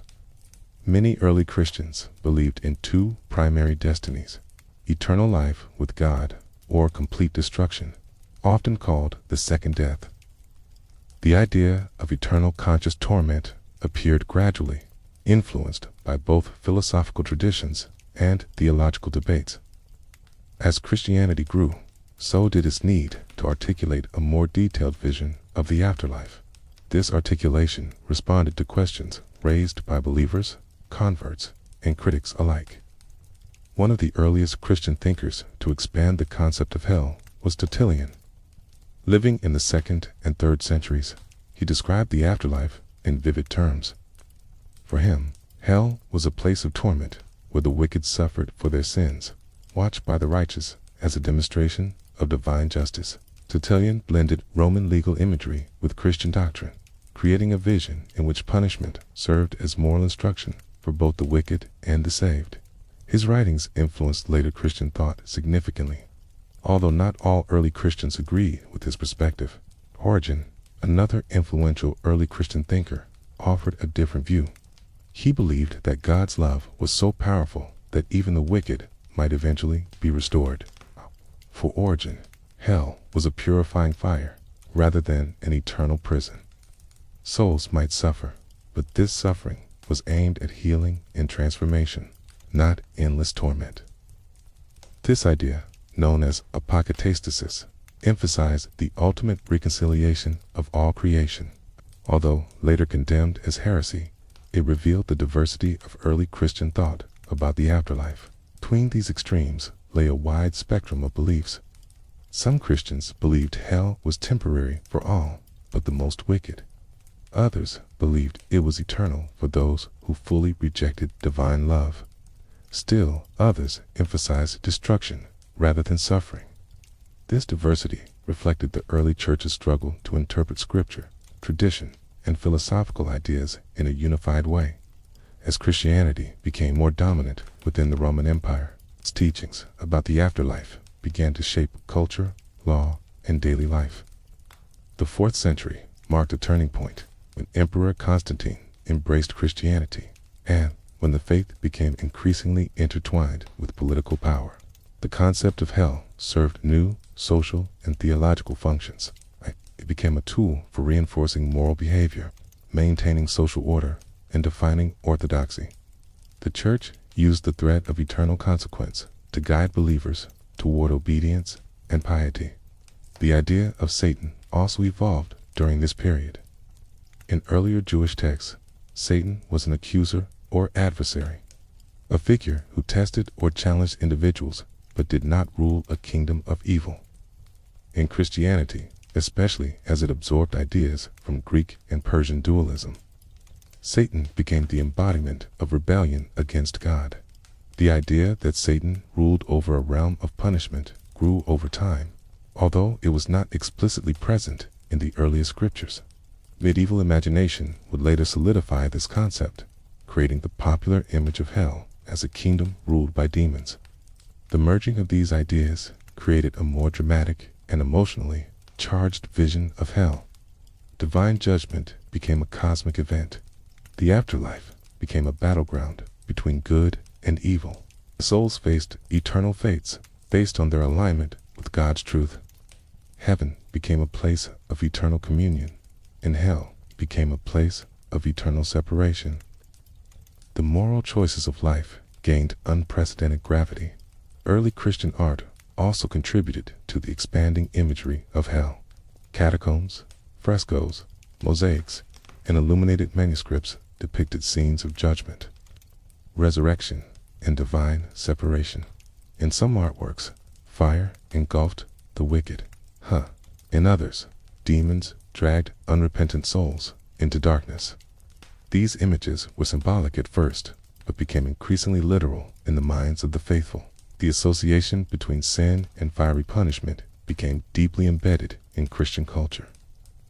As theological debates continued, the Western and Eastern branches of Christianity developed nuanced understandings of hell. In the Eastern tradition, hell was often interpreted as the experience of God's presence by those unprepared for it. Divine love, radiant and pure, brought joy to the righteous, but pain to the wicked, not because God intended torment, but because the soul was not aligned with divine truth. In this view, hell was not a separate realm, but a state of being. In the Western tradition, influenced heavily by Augustine, hell became more clearly defined as a place of eternal punishment for the wicked.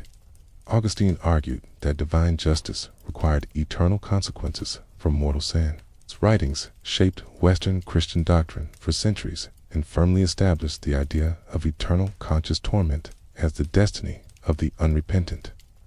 This view would later influence medieval theologians, artists, and writers, creating a rich and fearsome tradition of hell imagery. Despite theological disagreements, one central idea united Christian views.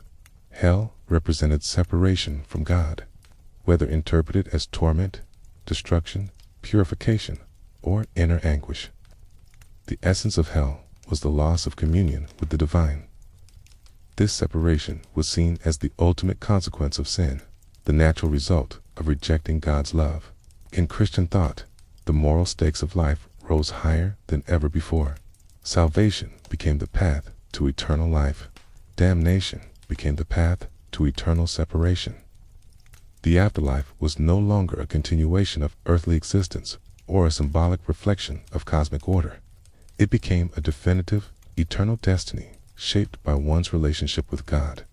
The Christian concept of hell would continue to evolve dramatically in the centuries that followed. Medieval theologians would expand it into elaborate architecture. Mystics would describe visions filled with symbolic depth. Poets like Dante would create vivid and unforgettable landscapes.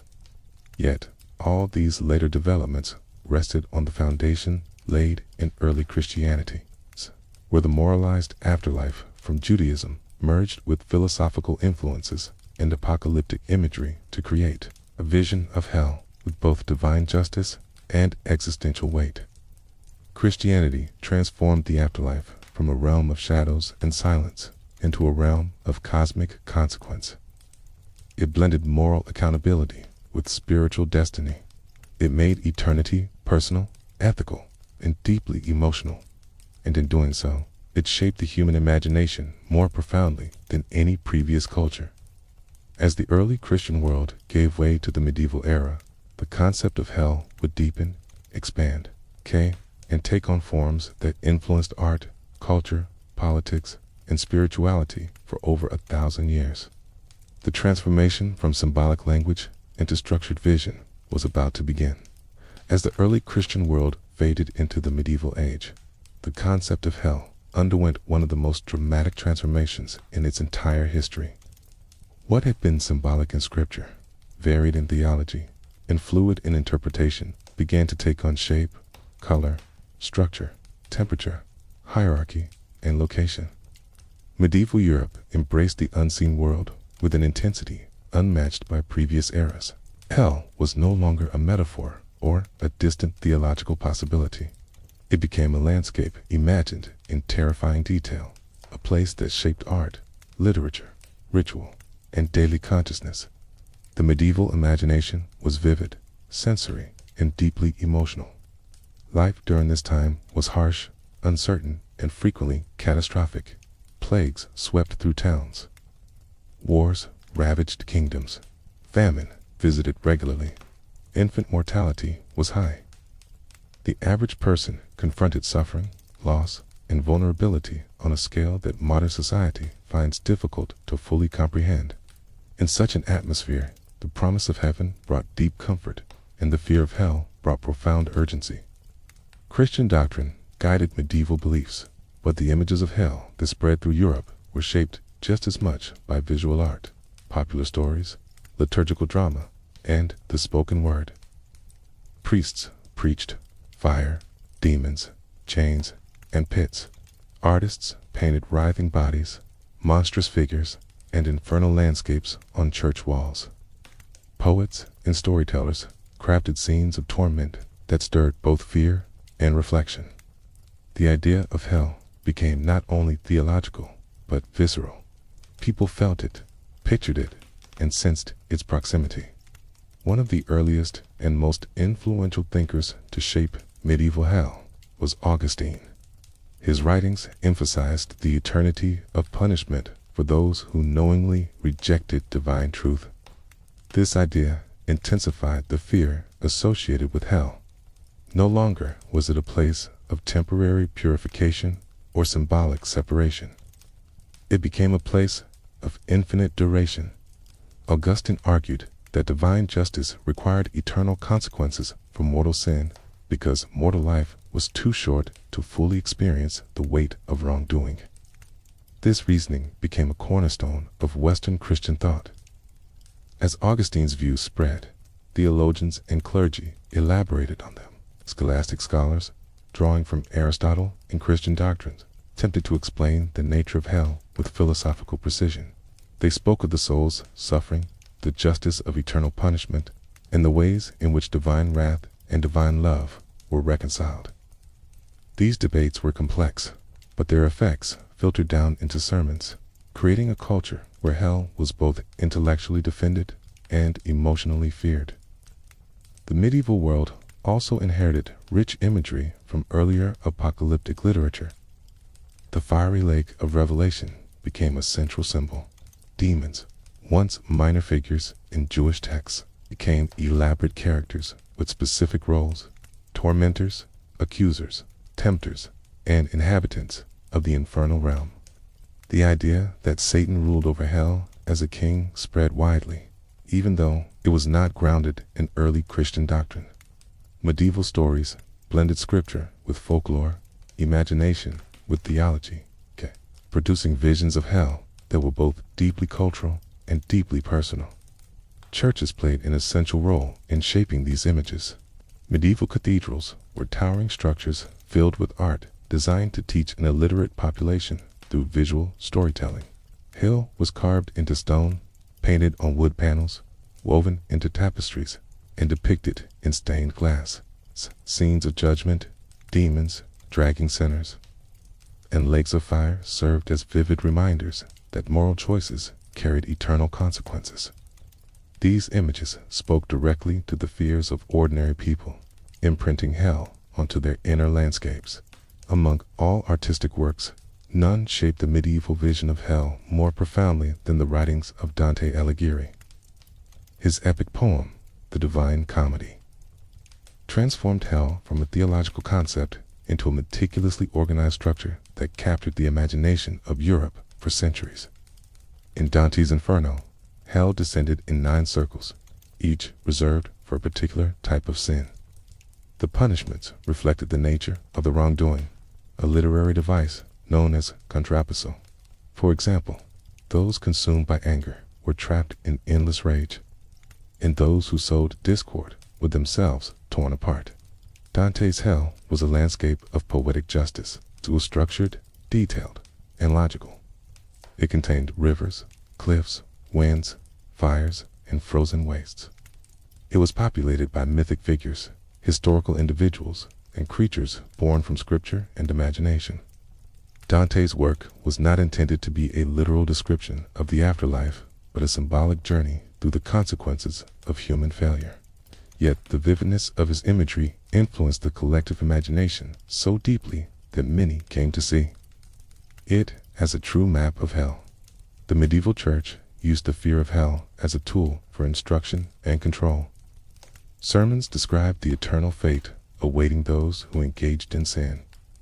Religious plays dramatized judgment scenes, complete with actors dressed as demons who dragged sinners into makeshift pits.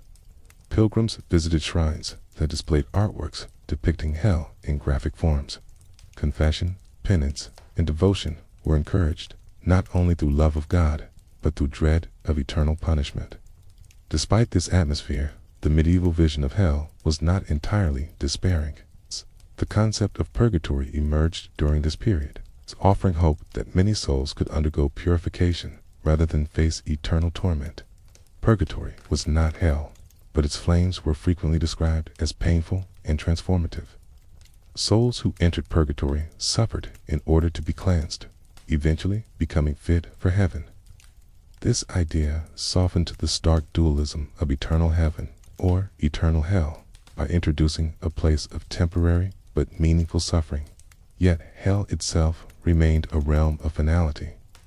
Those who entered it were believed to be beyond redemption. Their punishments were eternal, their separation from God absolute, their fate sealed.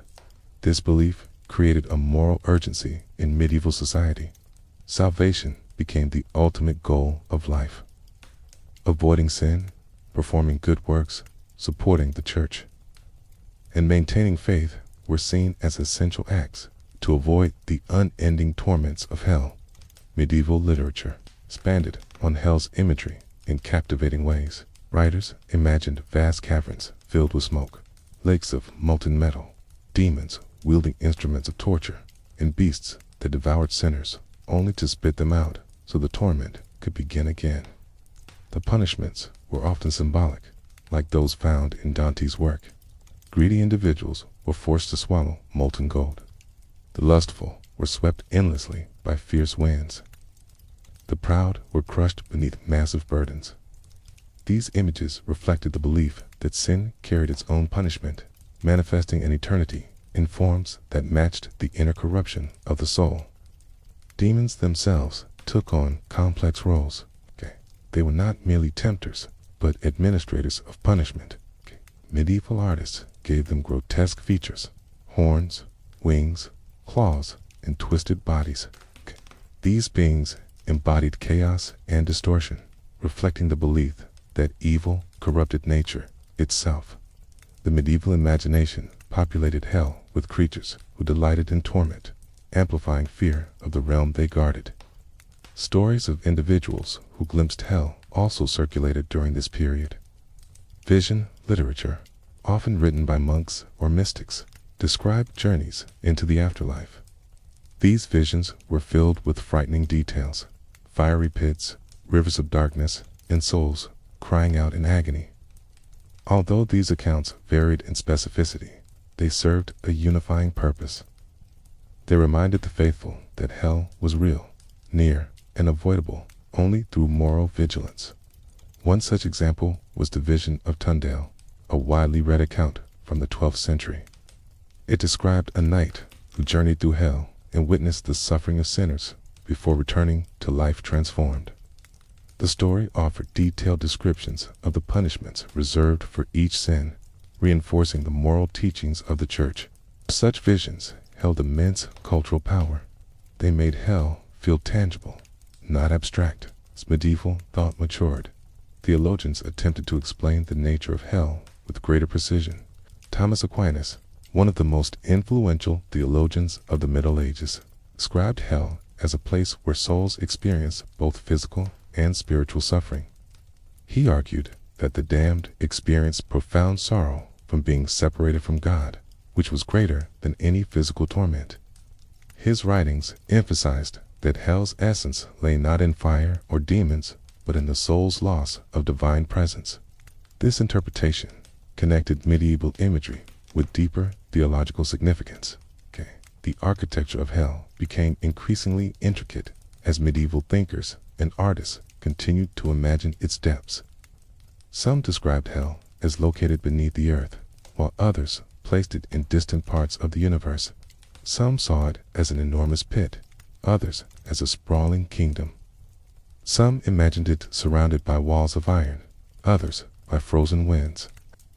These variations reflected the richness of medieval imagination rather than doctrinal certainty. Despite the visual terror of medieval hell, it also served a subtle psychological function. It reflected the fears, uncertainties, and moral anxieties of the era. People saw their own struggles, desires, and failures within the torments described. The vivid punishments did not merely frighten, they taught, they warned. They mirrored the consequences of moral disorder in a world already filled with suffering. Hell was a spiritual language spoken through images of fire and shadow. Medieval hell also shaped social behavior. Confession became a central practice as individuals sought to cleanse themselves of sin to avoid eternal punishment. Acts of charity, penance, and devotion to the church were encouraged as ways to secure salvation. Feudal systems, monastic rules, and civic laws intertwined with religious teachings about reward and punishment. Hell became not only a spiritual reality, but a cultural force that influenced governance, justice, and community life. As Europe entered the High Middle Ages, the fear of hell did not diminish. In fact, it intensified. Plagues, such as the Black Death, created widespread panic. Many believed these catastrophes were signs of God's judgment, further connecting earthly suffering with the threat of eternal consequence. Religious movements arose with strict moral teachings, warning that society's sins would lead to collective condemnation. Yet, even amid fear, hope remained. The church taught that salvation was possible through faith, repentance, and divine grace. The horrors of hell were often paired with images of heavenly bliss, reminding believers that the same God who judged also forgave. This balance between fear and hope shaped medieval spirituality deeply. By the end of the Middle Ages, the image of hell had become deeply entrenched in the European imagination. It was a place of structured punishment, moral justice, demonic involvement, and eternal consequence. It was far more detailed, emotional, and frightening than anything imagined in earlier eras. It reflected the psychological realities of a world filled with instability, suffering, and spiritual yearning. The medieval period did not invent the idea of hell, but it sculpted it into the form most familiar in Western culture. Through sermons, art, literature, and theology, hell became a symbol of divine justice that resonated across centuries. It became a place with boundaries, laws, inhabitants, and architecture. It became an emotional landscape that shaped how people understood sin, morality, and the soul's destiny. As the medieval era gave way to the Renaissance and early modern period, the concept of hell would face new interpretations, challenges, and doubts. Yet, the medieval vision would endure, influencing everything that came afterward. As the medieval world developed its dramatic and structured vision of hell, another great religious tradition was flourishing across vast regions of the world. From Arabia to North Africa to Central Asia, the rise of Islam introduced a new, richly detailed, and profoundly theological understanding of the afterlife. Like Judaism and Christianity, Islam inherited ideas about judgment, resurrection, moral responsibility, and cosmic justice. Yet, the Islamic vision added its own layers, precise descriptions, moral nuance, spiritual beauty, and a deep sense of balance between divine mercy and divine justice. In Islamic belief, the afterlife begins with the day of resurrection, a moment when every soul is raised from the earth and stands before God. At this moment, all illusions fall away. Time dissolves. The world as humanity knew it melts into divine presence. The Quran describes this day with both majesty and terror. Mountains crumble, seas boil, stars fall. The earth gives up its secrets. Human beings, once confident in their strength, suddenly see their deeds laid bare. The imagery of this day is meant to awaken the soul, not to frighten arbitrarily. It is a reminder that actions matter, that justice is real, and that God's awareness envelops all things. On this day, every deed is weighed, every intention examined. This weighing is not merely symbolic, it reflects a profound moral truth. Nothing is forgotten. The scales that measure deeds symbolize perfect fairness, a standard of justice that surpasses anything attainable in the earthly world. When the resurrection is complete, human beings face divine judgment. The Quran describes this judgment in vivid yet balanced terms. God is merciful and compassionate, yet also just and aware of all wrongdoing. In Islamic thought, God's mercy is so vast that it encompasses all things. Yet his justice is so precise that no act escapes evaluation. This duality shapes the entire Islamic vision of the afterlife. For those who rejected truth, committed oppression, or harmed creation, the Quran describes a realm known as Jahannam. Like Gehenna in Jewish tradition, Jahannam is rooted in ancient language, but transformed into a powerful spiritual symbol. It is often translated as hell, but its meaning is more layered. It is both a place and a process, a realm of consequence and a condition of the soul.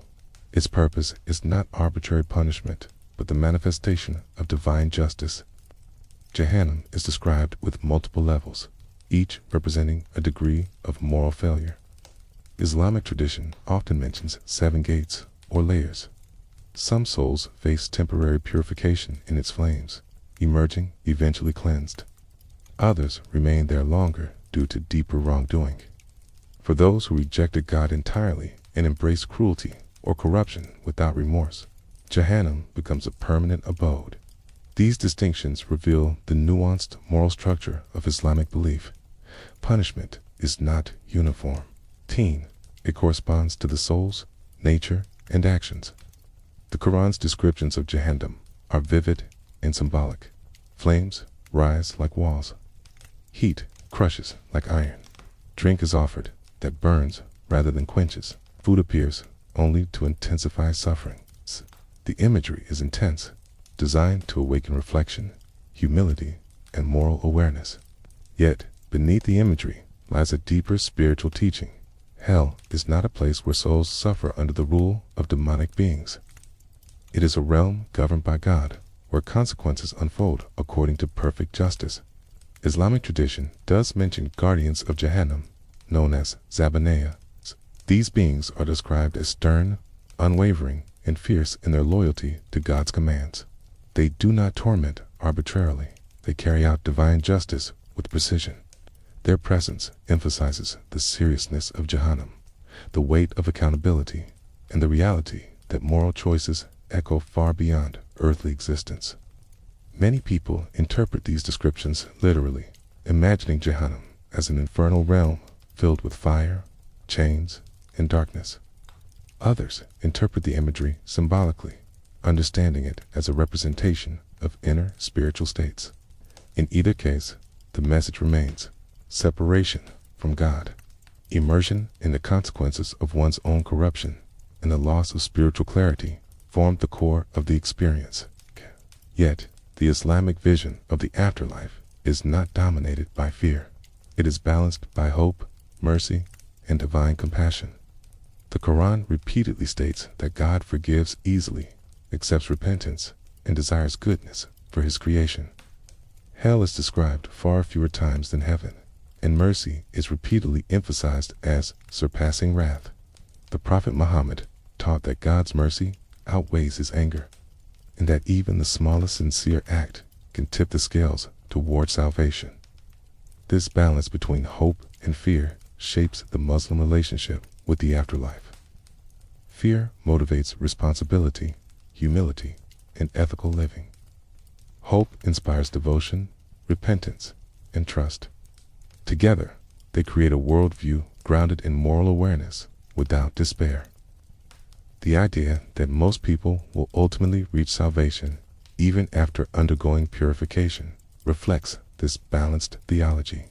Islamic scholars devoted centuries to interpreting the concept of Jahannam. Their writings explored questions of eternity, divine justice, symbolic meaning, and the relationship between sin and consequence. Some scholars argued that most souls enter hell only temporarily, undergoing cleansing before reaching heaven. Others emphasized that God's mercy could override any sentence. Still others warned that certain forms of rejection, hypocrisy, or cruelty could lead to enduring consequence. This diversity reflects the rich intellectual tradition within Islam. Islamic mystics, known as Sufis, went even further in interpreting the meaning of hell. For them, Jahannam symbolized distance from God. It was a state of inner burning caused by separation from the divine. Fire represented regret, longing, and the suffering that comes when the soul recognizes the truth too late. In this view, the flames of hell are not physical, but emotional, spiritual, and existential. They arise from the soul's awareness of its distance from God's presence. Some Sufis even interpreted the descriptions of physical torment as metaphors for inner states of the soul. A burning thirst might represent regret. A consuming flame might represent the intensity of spiritual longing. Chains might represent attachment to ego and desire.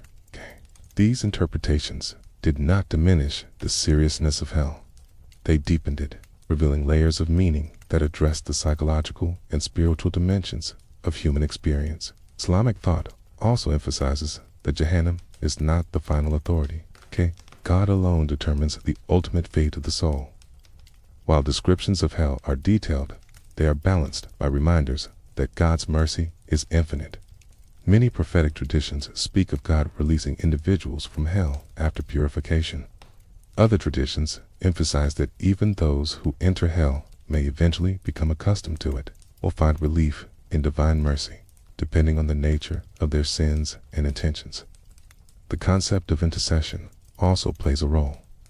Prophets, angels, and righteous individuals are believed to intercede for others, asking God to forgive or lighten their burden. This intercession does not override divine justice. Instead, it reflects the interconnectedness of the spiritual community. Mercy flows through relationships, love, and compassion, even in the afterlife. The moral structure of Islam is closely tied to the existence of hell. It is not a threat meant to frighten, but a reminder of the soul's accountability. Islam teaches that every thought, word, and action carries weight. Kindness, honesty, generosity, and humility create light within the soul. Cruelty, greed, dishonesty, and arrogance create darkness. The afterlife reveals what already exists within. Hell is not imposed from outside. It arises from within the soul's own moral state. This emphasis on internal consequence reflects a profound spiritual insight. Hell becomes not only a realm of external punishment, but a mirror of one's inner reality. The Quran often emphasizes that souls in hell confess their mistakes, acknowledge their failures, and regret their choices. These confessions reveal that the deepest suffering is not fire, but recognition. The soul faces the truth it once ignored. This inward experience makes Islamic descriptions of hell both moral and psychological. Islamic teachings also emphasize that the punishment of hell is never unjust. Every soul receives exactly what it deserves. Nothing more, nothing less. The punishment reflects deeds, intentions, opportunities, and circumstances. God is intimately aware of every detail. This precision was comforting to believers who lived in an often unjust world. It offered assurance that ultimate justice would be achieved.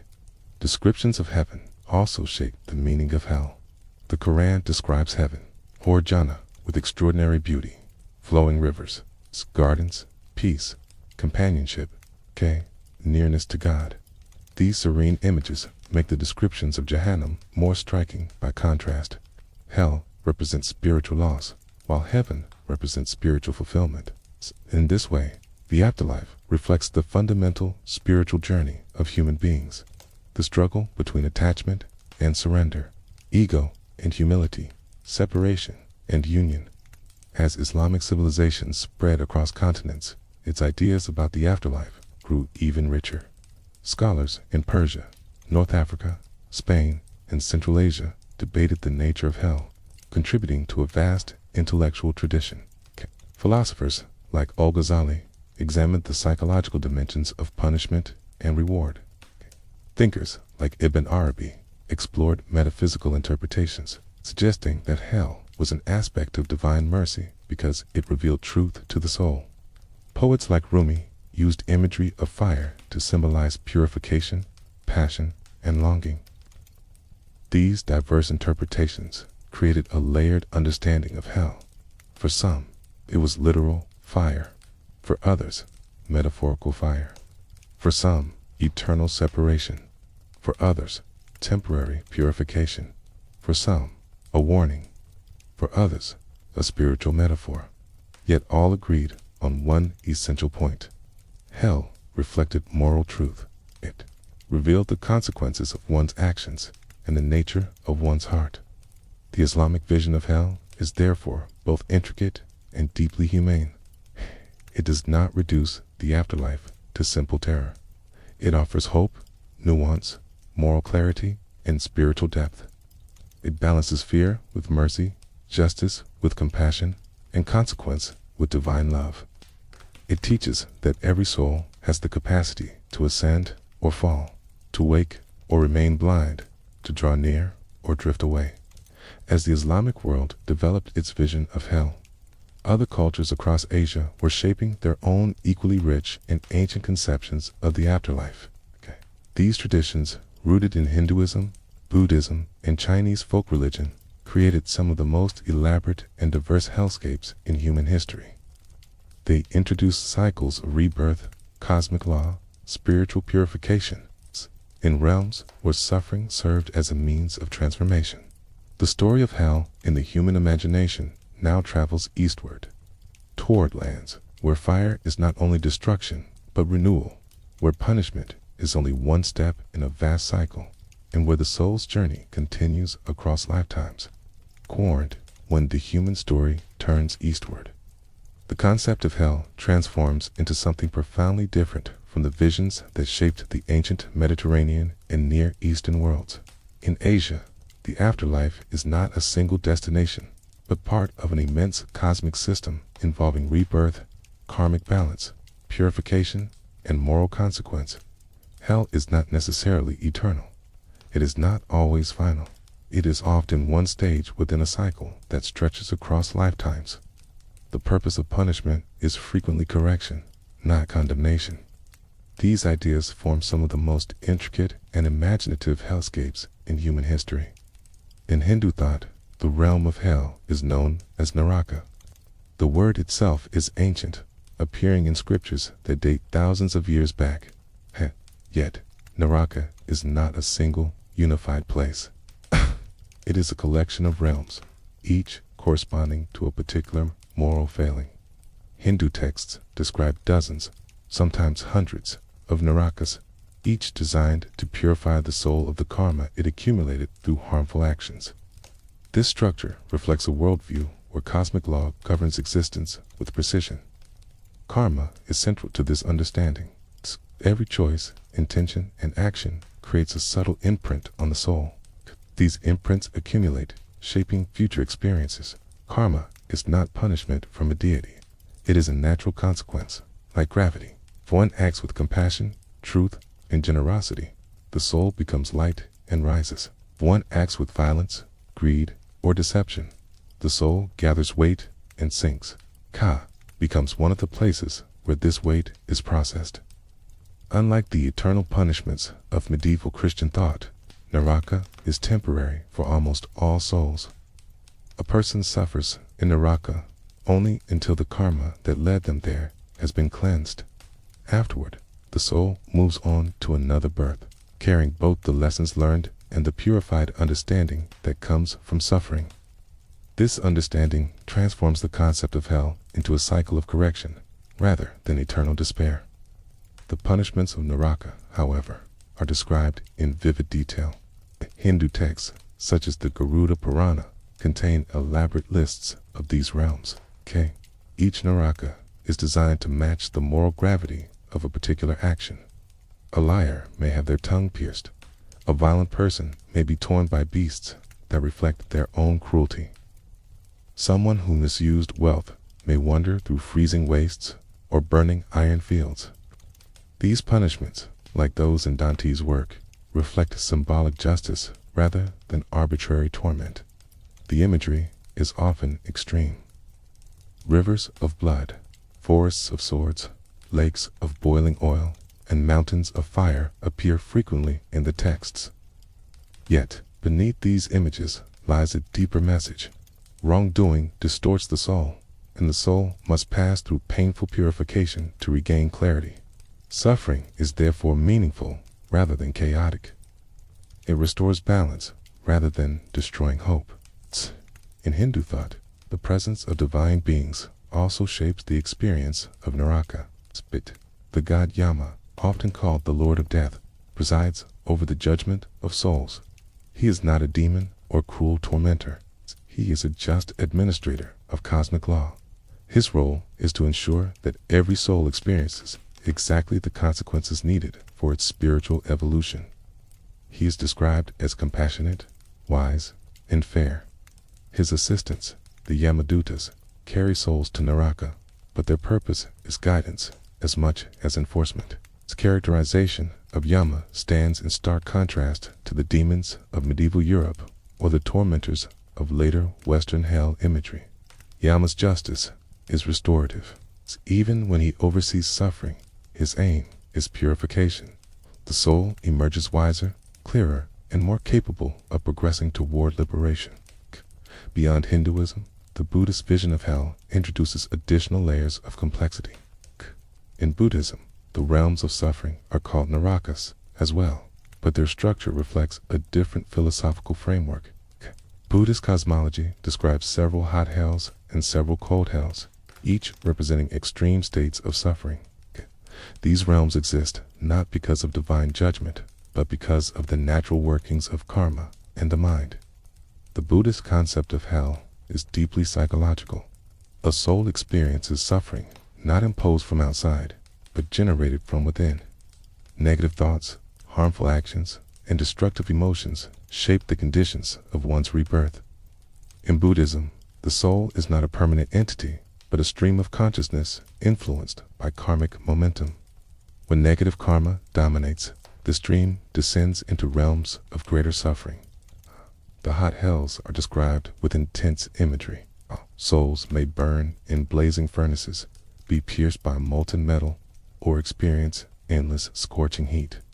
The cold hells, equally terrifying, involve freezing winds, frostbite, and ice that cuts like blades. The suffering is severe, but it is not eternal. When the karma that produced these conditions is exhausted, the being is reborn into a different realm. Buddhism views hell as one of 6 possible states of existence. Thus include human life, heavenly realms, animal life, ghostly existence, and the life of jealous or wrathful spirits. Each realm reflects a mental state. Hell corresponds to intense anger, hatred, or cruelty. The suffering is a direct expression of these mental states made external. In this sense, hell is both a location in Buddhist cosmology and a metaphor for psychological torment. The purpose of these hells is ultimately educational. The beings who experience them gain insight into the consequences of destructive actions. Once the lesson is learned and the negative karma exhausted, they move on. This belief fosters a sense of hope, even within descriptions of profound suffering. No being remains in hell forever. Change is always possible. Transformation is always available. One of the most unique elements in Buddhist thought is the concept of compassion, extending even into hell. Some Buddhist stories describe bodhisattvas, enlightened beings, who delayed their own final liberation to help others centering the hell realms to relieve suffering. They offer teachings, comfort, and guidance to those who endure the consequences of their karma. This imagery emphasizes the boundless empathy that is central to Buddhist spirituality. The hells of East Asia, influenced by both Buddhism and local traditions, developed even more intricate forms. In Chinese thought, the afterlife is governed by the 10 kings of hell, each overseeing a particular stage of judgment. The soul travels through a series of courts, experiencing consequences and learning lessons before moving on to the next realm. Chinese hell, often called Du, resembles a vast bureaucratic system. There are judges, clerks, administrative documents, and detailed procedures. This bureaucratic structure reflects the organization of ancient Chinese society. Just as imperial government depended on records, laws, and officials, so too did the afterlife. Punishments in Du are described with dramatic imagery: crushing mountains, lakes of lava, forests of knives, and chambers of ice. Dead. They are carefully categorized, systematic, and precise. Each soul undergoes exactly what its karma requires. The guide of the soul in Du is often Yama as well, called Yanowu Wang in Chinese belief. He presides over the judgment with impartiality. His role is not to condemn, but to administer cosmic balance. The punishments serve educational and karmic purposes. Once the soul passes through all necessary stages, it is prepared for its next incarnation. Chinese folk religion also adds unique elements to hell. The idea of paper offerings, such as money, clothing, or tools, allows family members to support the deceased. Burning these items symbolically sends them to the other world. This practice reflects the deep connection between the living and the dead in Chinese culture. Hell becomes not only a metaphysical realm, but a place still influenced by familial love and responsibility. In Japanese Buddhism, hell is called Jigoku. It resembles the Buddhist narakas, but includes artistic and cultural variations. Japanese art depicts hell with vibrant, sometimes gruesome imagery. The tormentors, known as Oni, are horned demons who reflect both fear and cultural symbolism. Like other Buddhist hells, is temporary. The soul suffers until its karma is resolved, then moves on to another realm. One of the most striking features of Asian hellscapes is their connection to cycles rather than finality. Hinduism and Buddhism both envision hell as part of samsara, the cycle of birth, death, and rebirth. Suffering in hell is not the end of the soul's story. It is a transition, a purification, a consequence that leads to growth. This cyclical worldview stands in stark contrast to the eternal hell described by many medieval Christian theologians. In Asia, the purpose of hell is often moral education. It teaches the soul through experience. It corrects imbalance. It restores harmony. While the imagery is intense, the underlying philosophy is deeply compassionate. The soul is never abandoned. Even in the depths of suffering, hope remains. This difference reflects contrasting views of existence. In the West, influenced by monotheism, the afterlife is often linear: life, judgment, eternal destiny. In much of the East, existence is cyclical: birth, death, rebirth, continuous evolution. Hell becomes a stage, not a destination. Yet, the emotional resonance of these hells is profound. The vivid imagery found in Asian art, literature, and temple carvings rivals anything in Dante's Inferno. Temples across Asia feature elaborate depictions of hells, complete with tormentors, judges, and suffering souls. These images serve not only as warnings, but as reminders of the importance of living ethically, practicing compassion, and cultivating wisdom. Even within these striking depictions, the core message remains consistent. Hell is not arbitrary suffering imposed by a cruel deity. It is the manifestation of moral truth. It reflects the consequences of one's actions. It is a realm where justice and mercy coexist. Key, it is part of a vast spiritual ecosystem that guides the soul toward enlightenment or liberation. Key, as the world moves forward in this narrative, the concept of hell will undergo further transformation. The medieval and Asian visions, though radically different, share a common thread. They speak to humanity's longing for justice and meaning, but the coming centuries will reshape hell once again. New philosophies, scientific discoveries, and cultural shifts will challenge traditional beliefs. Hell will retreat from literal geography and move into the realm of psychology, literature, and imagination. Eternity continues toward eras where hell becomes not only a place or process, but a metaphor for the human condition itself. As the world moved from the late medieval period toward the Renaissance, Europe underwent immense transformation. Cities expanded, trade flourished, new ideas circulated. The printing press made knowledge accessible in ways that earlier centuries could not imagine. Yet even as scientific curiosity and humanistic thought began to reshape the intellectual landscape, the medieval vision of hell held a powerful grip on the collective imagination. Artists, theologians, and playwrights enriched and expanded the idea, filling it with new layers of symbolism, fear, and moral instruction. Churches remained the central source of spiritual guidance, and their teachings continued to emphasize the consequences of sin. Confession, penance, and devotion were still critical components of religious life. The promise of heaven drew believers toward goodness, while the fear of hell encouraged them to avoid wrongdoing. This dual structure influenced everything from daily behavior to political governance. Kings justified their authority through divine order. Peasants and nobles alike lived with the awareness that eternity reflected their earthly choices. During the Renaissance, visual art reached new heights. Artists such as Giotto, Bosch, and Michelangelo depicted hell with extraordinary detail and emotional intensity. Their works fused biblical themes with personal imagination, creating scenes that were both cosmic and deeply human. In these artworks, hell was not only a place of fire and torment. It was a mirror of human folly, corruption, and desire. Decaying landscapes, twisted bodies, and monstrous creatures symbolized inner moral states. The soul's agony represented its separation from divine harmony. Bosch, in particular, created visions of hell that continue to provoke awe and unease. His paintings are filled with bizarre figures, mechanical contraptions, hybrid creatures, and chaotic scenes where humans are trapped by their own obsessions. These images were not meant to be literal depictions. They were moral allegories. Each scene illustrated spiritual truths about temptation, greed, pride, and foolishness.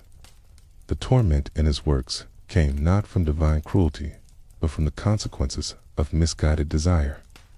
Michelangelo's depiction of the Last Judgment in the Sistine Chapel also contributed to the evolving vision of hell.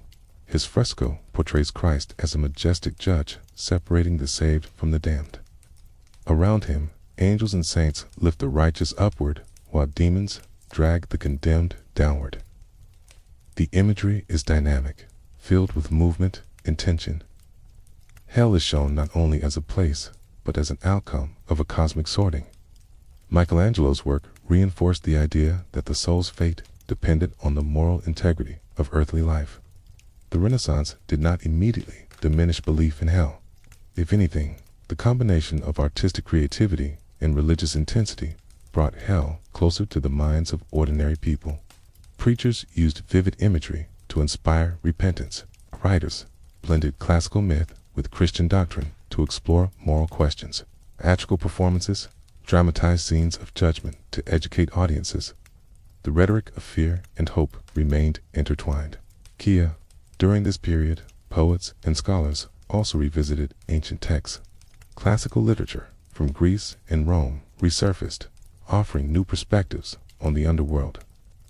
Virgil's descriptions influenced Renaissance writers profoundly. His portrayal of Aeneas's journey through the underworld inspired new works that blended classical heritage with Christian spirituality. These reinterpretations created a cultural dialogue between ancient mythic visions and medieval theological structures. Morality plays became a common artistic medium. These dramatizations personified virtues and vices as characters who influenced the actions of a central protagonist. The goal was not entertainment alone, it was moral education. In plays such as Everyman, the protagonist confronts the reality of death and judgment. Earthly pleasures abandon him. Only virtue and divine grace remain. Hell appears not only as a destination, but as a force that pulls at the soul throughout life. These plays reinforced the idea that morality shaped one's destiny long before death arrived. As European society entered the early modern era, theological debate intensified. The Protestant Reformation challenged many doctrines held by the Catholic Church. Reformers such as Martin Luther and John Calvin emphasized the importance of faith, grace, and Scripture. They rejected practices they believed distorted Christian teachings, yet the concept of hell remained central in their preachings. They viewed it as a necessary expression of divine justice. For them, hell demonstrated God's holiness and the seriousness of sin. Reformers rejected the idea of purgatory as lacking scriptural basis. Without this intermediate realm, hell and heaven became even more starkly contrasted. A soul was either saved by faith or condemned due to rejection of divine truth. This intensified anxiety about salvation. Sermons portrayed hell not as a distant possibility, but as a real and immediate danger. Fear of damnation became a powerful tool for religious transformation. Whole communities experienced spiritual awakenings driven by the desire to escape eternal loss. The Catholic Church responded to the Reformation through the Counter-Reformation. It reaffirmed many doctrines, including purgatory and the importance of sacraments. Catholic theologians emphasized that hell was real, eternal, and just. They used elaborate imagery in sermons and devotional texts to encourage repentance. Saints and mystics wrote accounts of visions that portrayed hell as terrifying but avoidable through faith and obedience. These writings reinforced the emotional power of hell across Europe. The early modern period also saw the rise of witch hunts. Fear of hell combined with fear of the supernatural led to mass accusations, trials, and executions. People believed that witches had aligned themselves with demonic forces and risked eternal damnation. Confessions were often extracted under torture. The belief that witches endangered the souls of others intensified the panic. Hell became not only a destination for individuals, but a threat that infiltrated communities through the presence of evil. In literature, hell continued to evolve.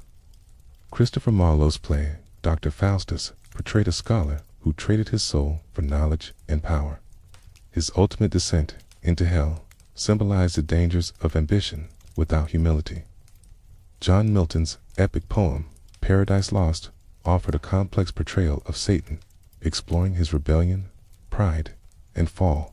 Its depiction of hell was both majestic and tragic. Kit presented a vast realm of darkness and fire, inhabited by fallen angels who debated their fate with eloquence and despair.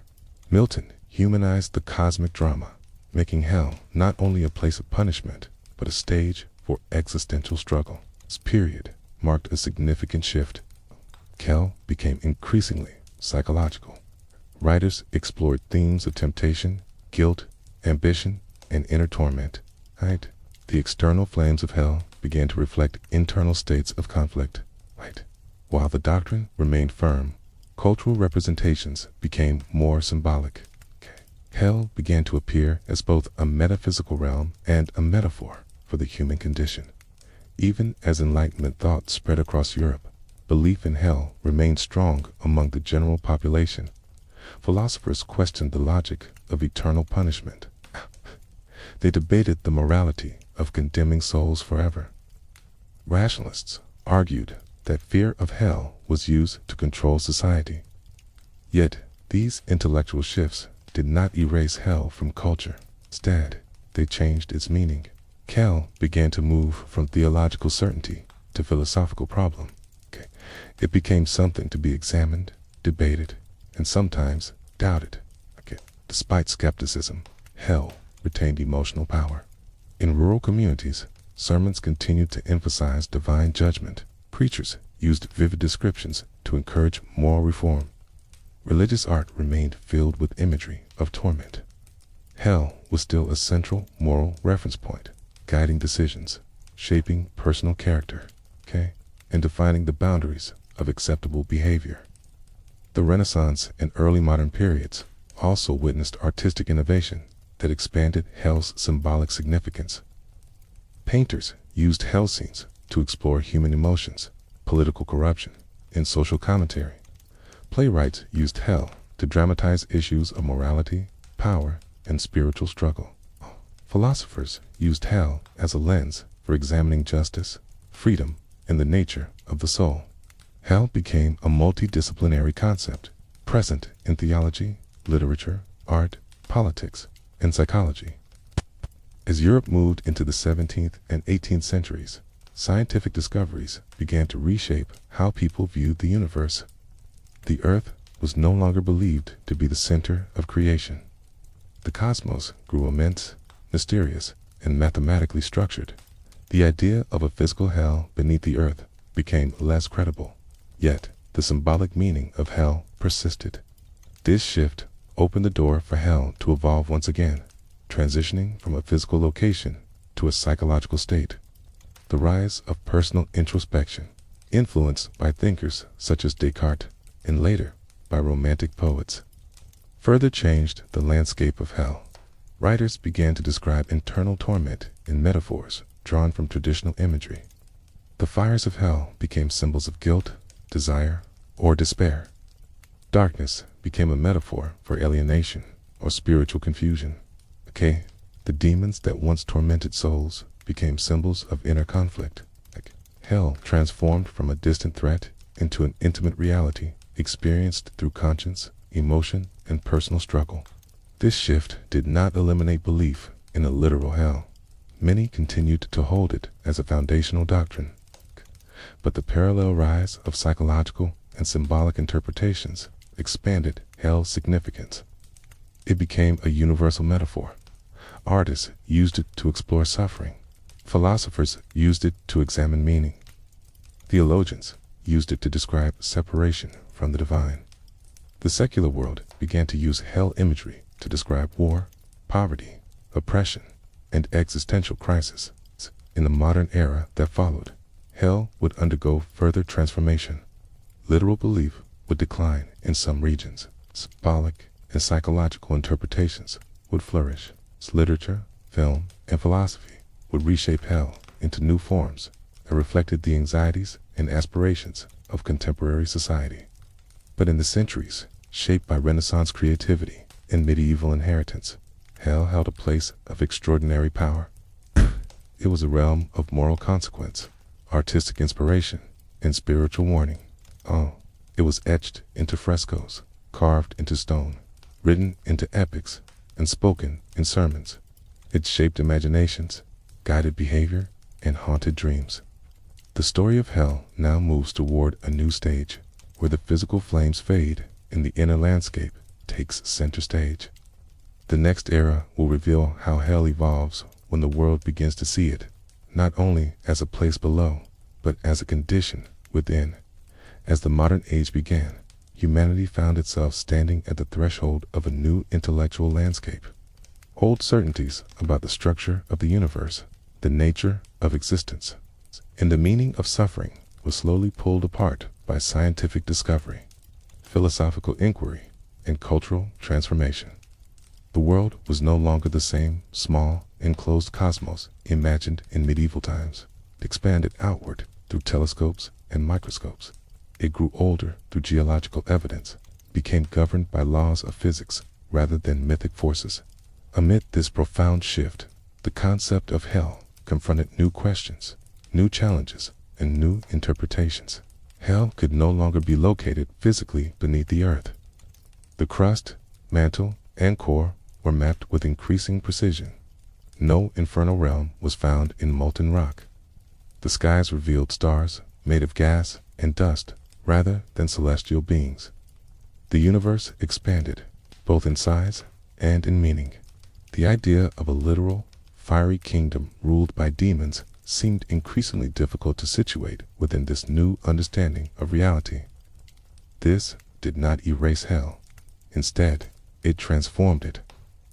Hell began to migrate from geography to psychology, from external landscapes to internal states. Philosophers, writers, and theologians began to describe hell not as a physical location, but as an experience rooted in human consciousness, morality, and emotional truth.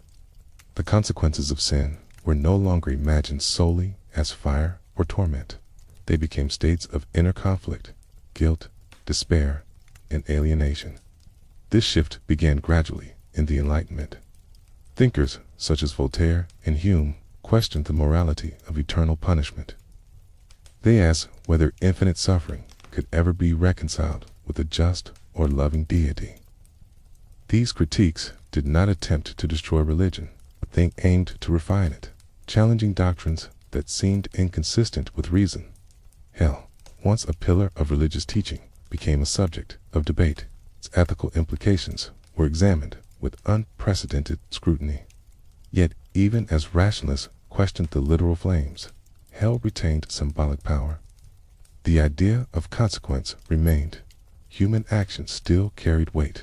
Moral law still demanded justice, but the mechanism of that justice became less about divine wrath and more about natural or psychological cause. Eventually, hell became a metaphor for the suffering caused by one's own choices. It was not inflicted by an external judge, but emerged from the inner world. Writers were among the first to explore this transformation. In the 19th century, poets and novelists described hell as a condition of the mind. Dostoevsky portrayed inner torment through guilt and moral struggle.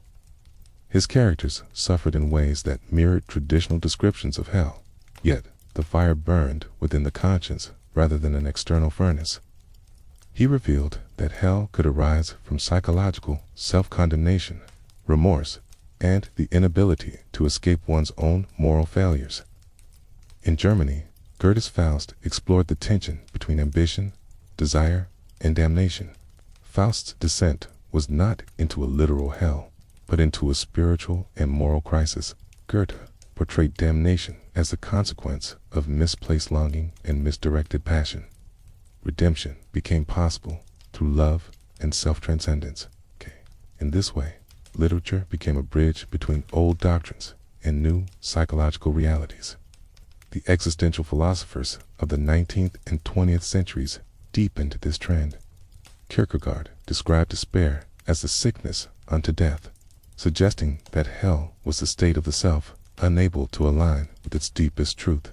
Nietzsche, although critical of Christianity, explored themes of self-overcoming and the consequences of internal contradiction. Hell became the prison of one who lived inauthentically or failed to embrace the fullness of existence. Perhaps the most famous reinterpretation of hell came from Jean-Paul Sartre, who declared that hell is other people.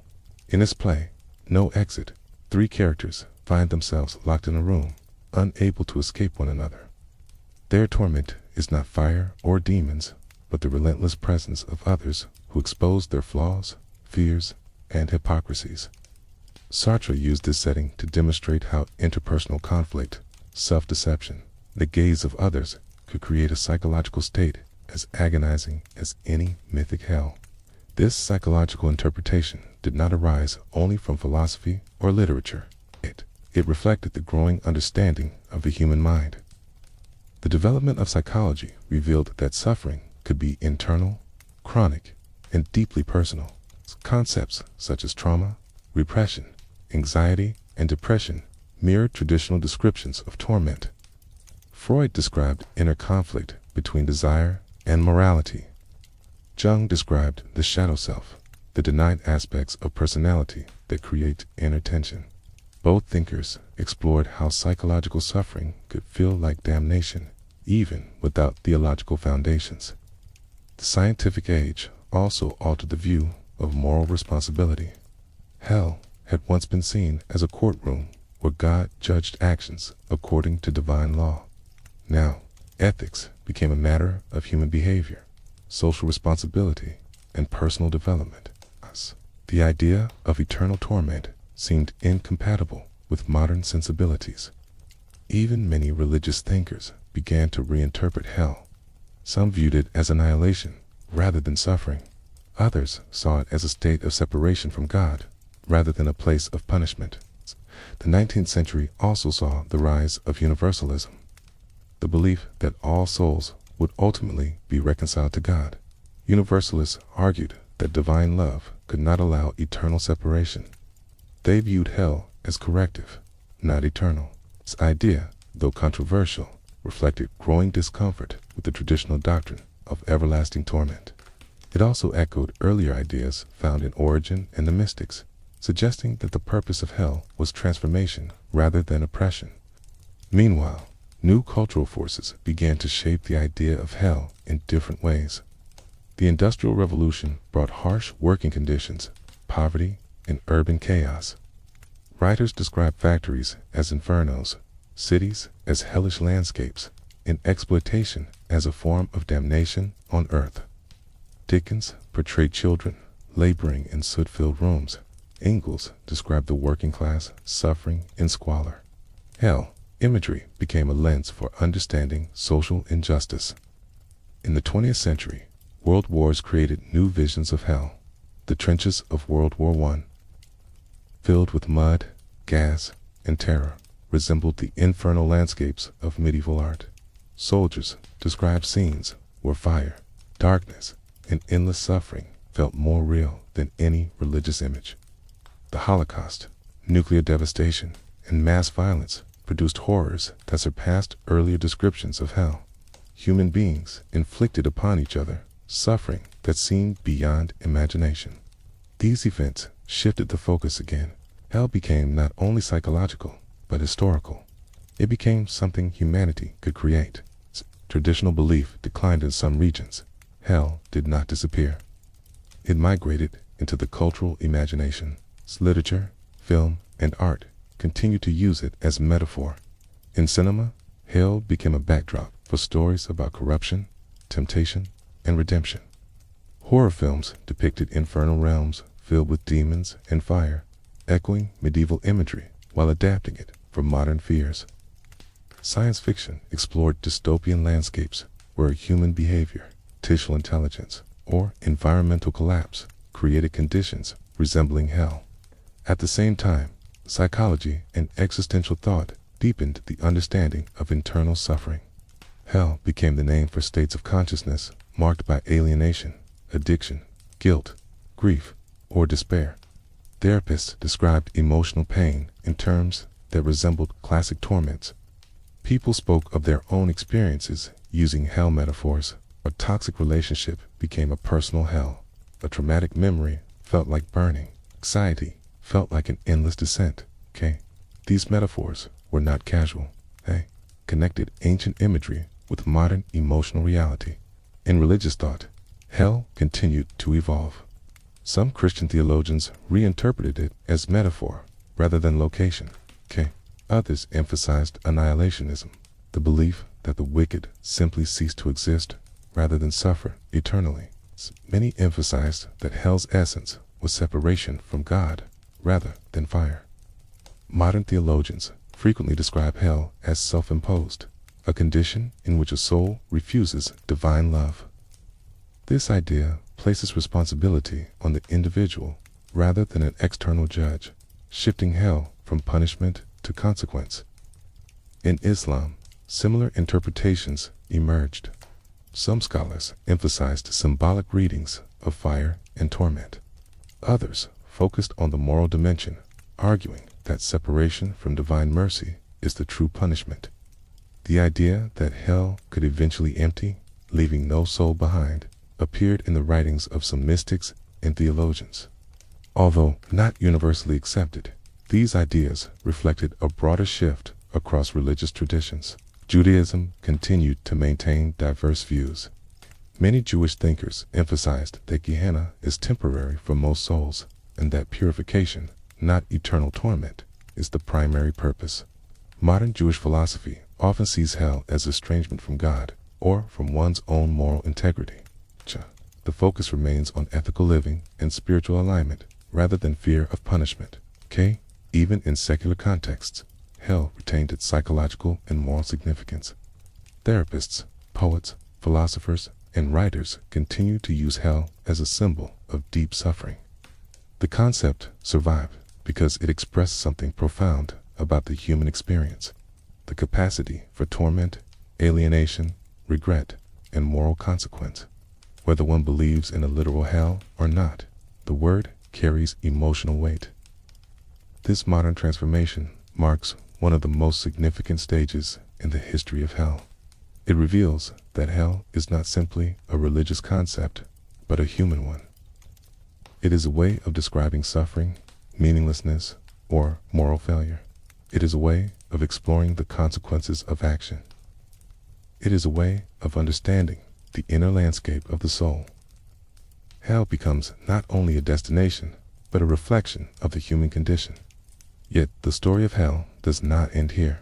As the 20th century unfolded into the 21st, the concept continued to evolve. New forms of hell emerged in digital worlds, virtual realities, literature, and personal experience. Modern culture embraced hell in ways both symbolic and literal, playful and terrifying, philosophical and emotional. In the final chapters of hell's history, the boundaries between myth, psychology, philosophy, and technology will blur. Hell will become not only a question of belief, but a question of identity, morality, and the future of humanity. As the 20th century deepened, the concept of hell continued its migration from the outer world to the inner landscape. The flames that once roared from cathedral walls began to flicker within the psyche. The demons that once dragged souls downward began to resemble the shadows that dwell in human memory, thought, and emotion. The ancient geography of hell was dissolving, replaced by subtler terrain shaped by trauma, guilt, alienation, and the existential solitude of modern life. The world had become too large, too complex, and too illuminated by a reason for the old hell to stand as it once did. Yet the human spirit still needed a language for suffering, consequence, and moral weight. In this new era, hell found a home in literature in ways unprecedented before. Novelists and poets explored the soul's anguish with a depth that earlier writers could not have imagined. Franz Kafka created worlds of endless bureaucracy, opaque authority, and suffocating guilt. His characters wandered through mazes of meaninglessness, trapped by systems they could not understand or escape.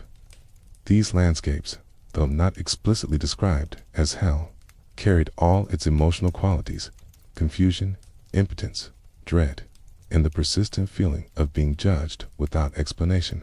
Kafka's vision resonated deeply with a century marked by totalitarian regimes, mass surveillance, industrialization, and alienation. Hell was no longer a place of fire. It was the slow erosion of dignity under the weight of impersonal systems. It was the endless waiting for judgments that never arrived. It was the loss of agency in a world too vast to comprehend. Kafka revealed that hell could be woven into the structure of society itself. As the world entered the era of global conflict, hell took on new forms. The two world wars produced destruction on a scale unparalleled in human history. Soldiers described the trenches as hell on earth: endless mud, gas clouds drifting through darkness, constant fear, and the sound of artillery crashing down like thunder from distant gods. The battlefield resembled an inferno devoid of mythic meaning. It was hell stripped of spiritual purpose, a purely human creation forged from fear, machinery, and political ambition. The Holocaust produced horrors that pushed the limits of imagination. Survivors described concentration camps as hell made real, built not by divine judgment, but by human cruelty.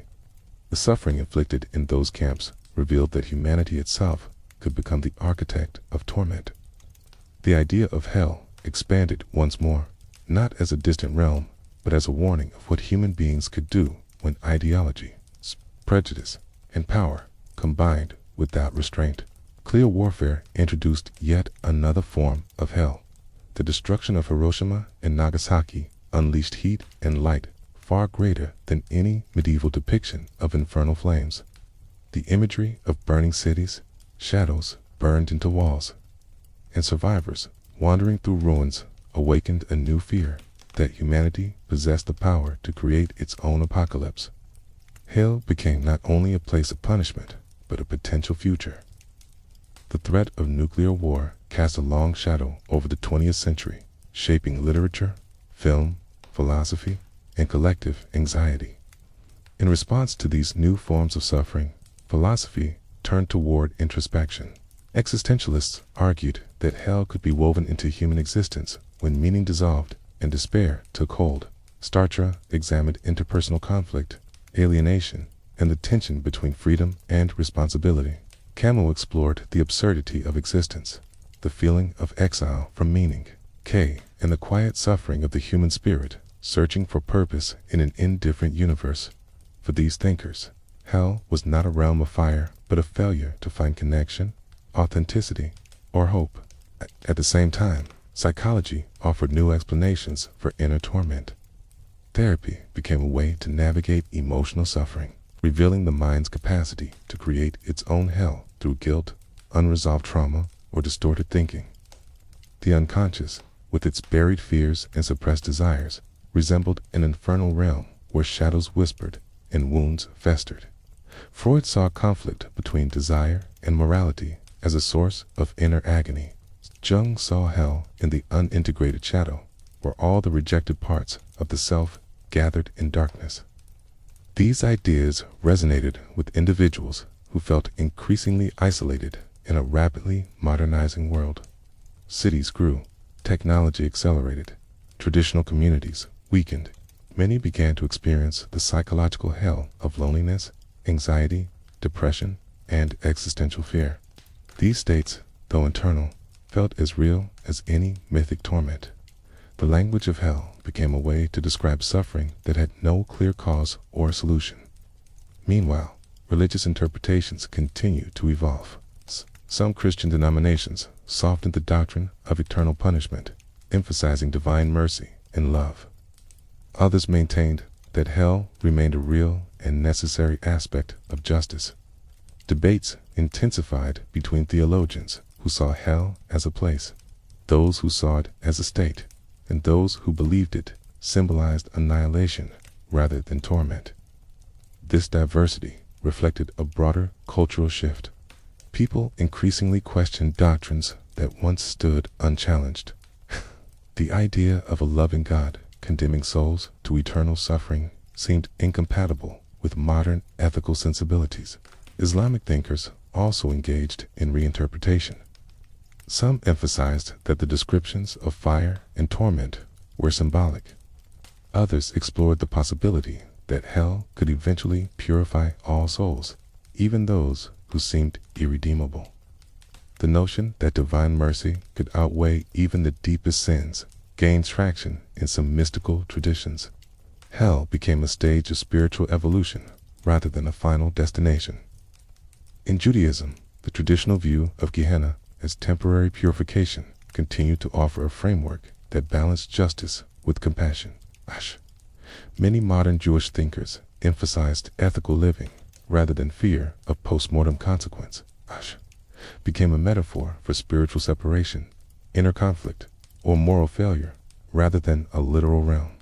Even in cultures that did not traditionally emphasize hell, modernity introduced new forms of suffering that echoed its symbolism. Its fast pace of urbanization created anxieties resembling the torments described in ancient texts. The pressure to succeed, the fear of failure, and the loss of personal connection produced emotional states that resembled descent into darkness. The feeling of being trapped in a life one did not choose became a modern form of damnation. As technology advanced, hell found new domains. Digital worlds began to reflect torment in subtle ways. Addiction to screens, social media, and virtual spaces created cycles of longing, envy, and dissatisfaction. People compared their lives to idealized online images, feeling inadequate and empty. The endless scroll, the constant notifications, the fear of missing out created a psychological spiral difficult to escape. This digital anxiety resembled the ancient idea of wandering souls unable to find rest. Cyberbullying and online harassment introduced new forms of cruelty. Words became weapons that inflicted deep emotional wounds.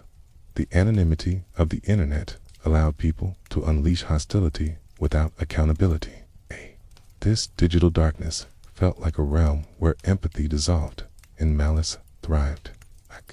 Hell began to manifest in pixels and messages, in the invisible spaces where human interaction lost its humanity. The entertainment industry also shaped modern hell. Films portrayed infernal landscapes with stunning realism. Video games allow players to explore realms inspired by Dante, Milton, or ancient mythology. Television shows dramatize supernatural battles between heaven and hell. Horror films turn demons into cultural icons. These representations did not necessarily reflect literal belief. They reflected fascination, fear, and artistic exploration. Hell became both a playground for imagination and a vessel for cultural anxieties. Despite all these transformations, hell retained a core purpose.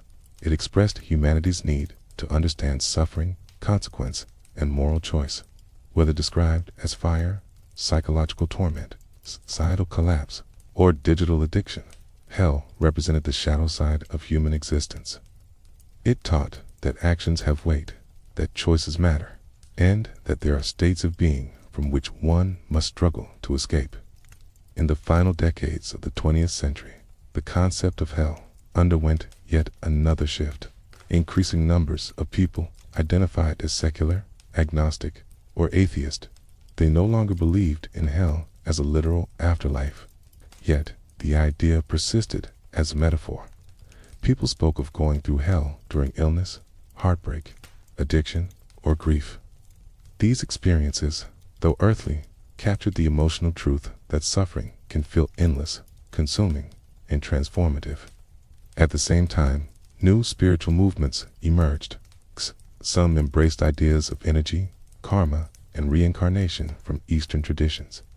Others explored meditation, mindfulness, and inner healing. For these individuals, hell was not a place of punishment, but a state of disconnection from one's higher self. Healing became a form of liberation. Inner peace became a form of salvation. These interpretations aligned hell more closely with psychology than theology. As the 21st century began, humanity faced challenges that once again reshaped the landscape of hell. Climate change created fears of environmental collapse. Images of burning forests, rising seas, and devastated ecosystems evoked apocalyptic imagery. Many describe these events as glimpses of hell on Earth. The suffering caused by natural disasters, displacement, and ecological destruction created new forms of despair. These crises introduced a collective version of hell, one that threatened entire communities and nations. The rapid expansion of technology introduced further complexity. Artificial intelligence, virtual reality, and digital environments created new questions about identity, consciousness, and moral consequence. Imagined future scenarios where technology could trap the mind, manipulate human behavior, or create artificial forms of suffering. These possibilities extended the metaphor of hell into the digital horizon. Yet, amid these transformations, one constant remained. Hell reflected humanity's deepest fears, moral intuitions, and philosophical struggles. It adapted to each era, reshaping itself to match the anxieties of the time. Whether envisioned as fire, darkness, psychological torment, societal decay, or environmental collapse. Hell continued to serve as a lens through which humanity examined its relationship with suffering, justice, and meaning. The modern age did not eliminate hell. It personalized it, internalized it, reframed it, removed its walls and gates. Hell became a condition of separation from others, from meaning, from oneself, from the sacred. It became a mirror held up to the human experience, revealing both vulnerability and responsibility. As humanity moves into the final reflections of this long history, the concept of hell is poised to evolve once more. In the centuries to come, hell may shift again, shaped by new technologies, new philosophies, new crises, and new understandings of consciousness. The last two parts of this story explore this horizon, where hell becomes not only a myth or metaphor, but a question about the future of humanity itself. As the 21st century continued, humanity entered a liminal space where ancient fears, modern anxieties, digital realities, and spiritual questions converged. The idea of hell, once rooted in mythic geography and cosmic architecture, now drifted across psychological landscapes, cultural narratives, and technological horizons. Hell no longer belonged solely to religion. It belonged to the entire spectrum of human experience. It had become a symbol, a metaphor, a warning, an emotional reality, and a philosophical puzzle. This era introduced new shapes for hell, born from the complexities of an interconnected and rapidly changing world. One of the most significant transformations of this period was the emergence of digital consciousness. People began to spend unprecedented amounts of time in virtual spaces. Social media, online communities, and immersive environments shaped identity, relationships, and self-worth. In these digital realms, new forms of torment appeared. Comparison became a subtle form of suffering. The constant stream of curated images created a sense of inadequacy. The pressure to perform, to present a perfect life, to keep up with trends, created anxiety. For many, this emotional toll resembled the older vision of hell as a place of restlessness, longing, and unfulfilled desire. Cyberbullying, harassment, and digital mobbing created environments of cruelty that felt infernal in their intensity. Words, once fleeting, now remained archived forever. Mistakes could be screenshotted and shared endlessly. Rumors spread like wildfire, damaging reputations and lives. In this new landscape, the demons were not mythic beings, but anonymous users who inflicted pain without consequence. The boundaries of hell blurred. It was no longer a distant realm. It whispered through notifications, appeared in comment sections, and echoed through the quiet anxiety of scrolling in the dark. At the same time, the rise of virtual reality introduced new philosophical questions. If digital worlds could simulate suffering, pleasure, fear, or isolation with complete sensory immersion, could they also simulate hell? A possibility challenged earlier assumptions about the afterlife. The machine could replicate torment. What distinguished this from the consequences once attributed only to divine judgment?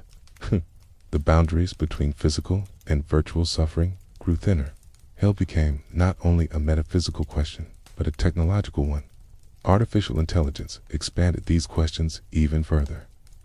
As algorithms learned to predict behavior, manipulate attention, and shape emotional responses, some began to imagine a future where AI could imprison consciousness intentionally or accidentally. This idea was not yet reality. It existed more as speculation, fear, or philosophical thought experiment. Yet it revealed a persistent truth. Humanity continually recreated the image of hell in ways that reflected its deepest anxieties. The fear that technology might trap or torment the mind echoed ancient fears of eternal punishment, but translated into a digital age. Meanwhile, global crises created new forms of collective suffering that felt apocalyptic in scale. Climate change produced wildfires that turned skies orange, storms that destroyed entire regions, droughts that dried once fertile lands, and floods that swallowed cities. These events resembled the imagery of ancient texts, where fire and water signaled divine judgment. Yet in this era, the cause was human behavior itself. The burning forests were not mythic punishments, but consequences of environmental neglect. The world witnessing this destruction described it repeatedly as hell on earth. The psychological impact of climate anxiety created another layer. Many experienced profound fear about the future, the stability of ecosystems, and the survival of communities.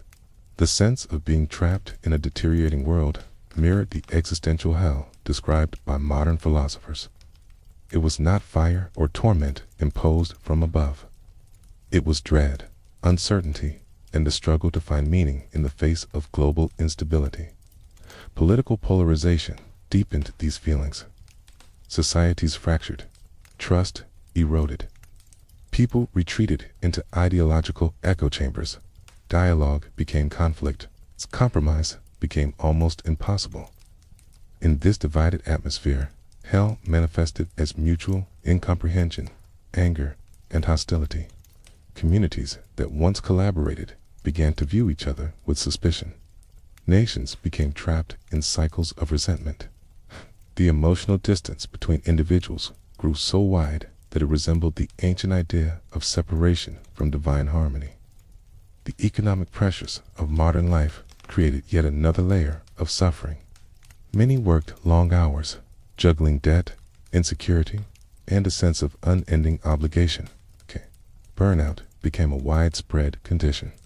The feeling of being trapped in a system without rest or relief evoked imagery of endless labor, one of the classic torments described in ancient punishments. The machines of industry were no longer mythic devices of torment, but real engines of exhaustion and anxiety. Despite these dark currents, the period also introduced profound shifts in how people understood healing, connection, and inner peace.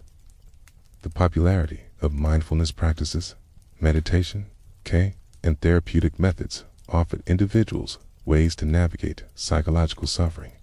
These practices often drew from Eastern traditions, reinterpreting the cycles of suffering and liberation in modern contexts.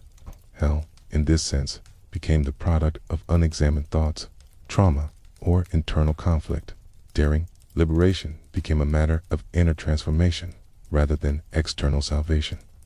Spiritual movements of the modern age often reframed hell as a state created by resistance to one's true nature. The absence of authenticity, self-love, or purpose became forms of suffering. In this model, hell was not a divine punishment, but a misalignment between the soul and its path. Healing required awareness, compassion, and acceptance.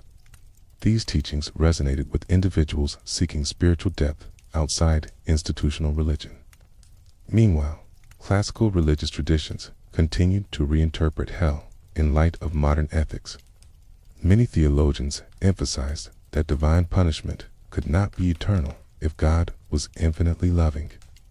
They proposed that hell was either temporary, symbolic, or a state of profound alienation rather than fiery torment. Others argued that hell existed but was self-chosen, the result of rejecting relationship with the divine. These interpretations sought to reconcile ancient doctrine with contemporary moral intuitions. In some circles, the concept of universal reconciliation gained renewed interest. The idea that all souls might eventually return to harmony with the divine appealed to those who believed that love was the deepest truth of existence. This vision echoed older mystical ideas but found new life in modern philosophy and theology. Hell, in this view, existed as a temporary state of awakening, where the soul confronted its own distortions before returning to unity. As global connectedness expanded, cultures increasingly encountered one another, sharing myths, philosophies, and spiritual insights. People learned about the cyclical hells of Hinduism and Buddhism, the temporary purification of Jewish tradition, the nuanced moral gradations of Islamic eschatology, and the symbolic interpretations emerging from modern Christianity. These encounters broadened the understanding of hell across religious and cultural boundaries. Hell became not a single doctrine, but a global tapestry of perspectives reflecting humanity's diverse attempts to understand suffering and justice. This cultural exchange also revealed a universal pattern. Most traditions agreed that hell, in whatever form it took, represented the consequences of moral imbalance. It reflected actions misaligned with truth, compassion, or harmony, whether described in terms of karma, divine judgment, psychological conflict, or social collapse. Hell served the same purpose: to teach, to awaken, to transform, or to warn. It remained a symbol deeply embedded in the human imagination because it captured something essential about the human condition. In modern storytelling, hell became a versatile narrative tool. Writers used it to explore themes of redemption, guilt, trauma, regret, and rebirth. Films presented hell as a labyrinth, a fiery wasteland, a shifting dreamscape, or a psychological prison. Television shows depicted characters confronting their flaws in surreal afterlives inspired by both ancient and modern ideas. These creative works often blended humor, philosophy, drama, and symbolism, revealing that hell could serve as both entertainment and reflection.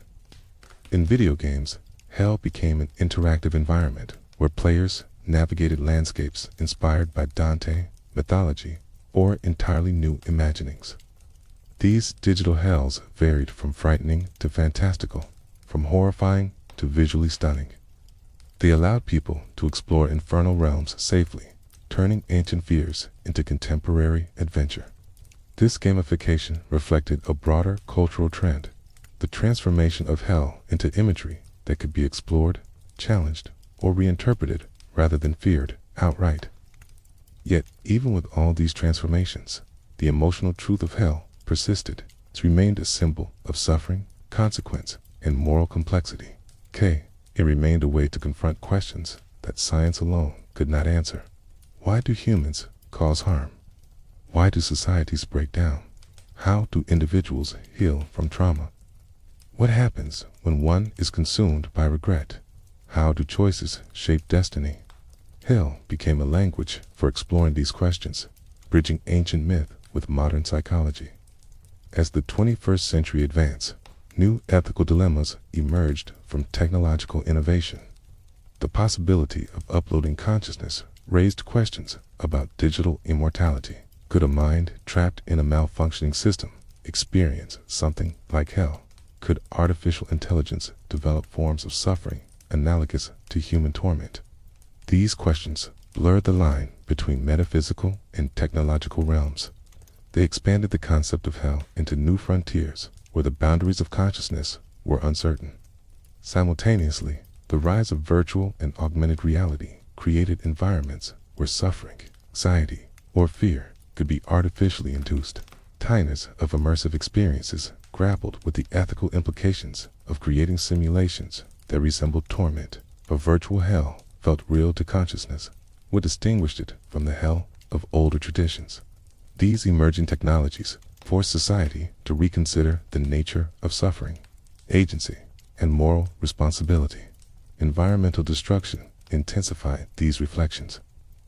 As ecosystems collapsed, communities faced displacement, famine, and conflict. These events produced imagery that resembled apocalyptic prophecy. Fires turned landscapes to ash. Floods erased towns. Drought cracked the earth. These scenes evoked not only physical devastation, but emotional despair. They created a sense that humanity was witnessing the consequences of its own actions on a planetary scale. Hell became intertwined with ecological responsibility, reminding the world that imbalance and exploitation carried profound consequences. Despite these challenges, humanity continued to search for meaning, connection, and healing. Artists explored the symbolic power of hell to illuminate psychological truth. Philosophers examined it as a lens on existential suffering. Spiritual teachers reframed it as a state of disconnection from love or awareness. Psychologists treated it as trauma, anxiety, or inner fragmentation. Across all these fields, hell remained a potent metaphor. In this modern world, hell became both more personal and more universal than ever before.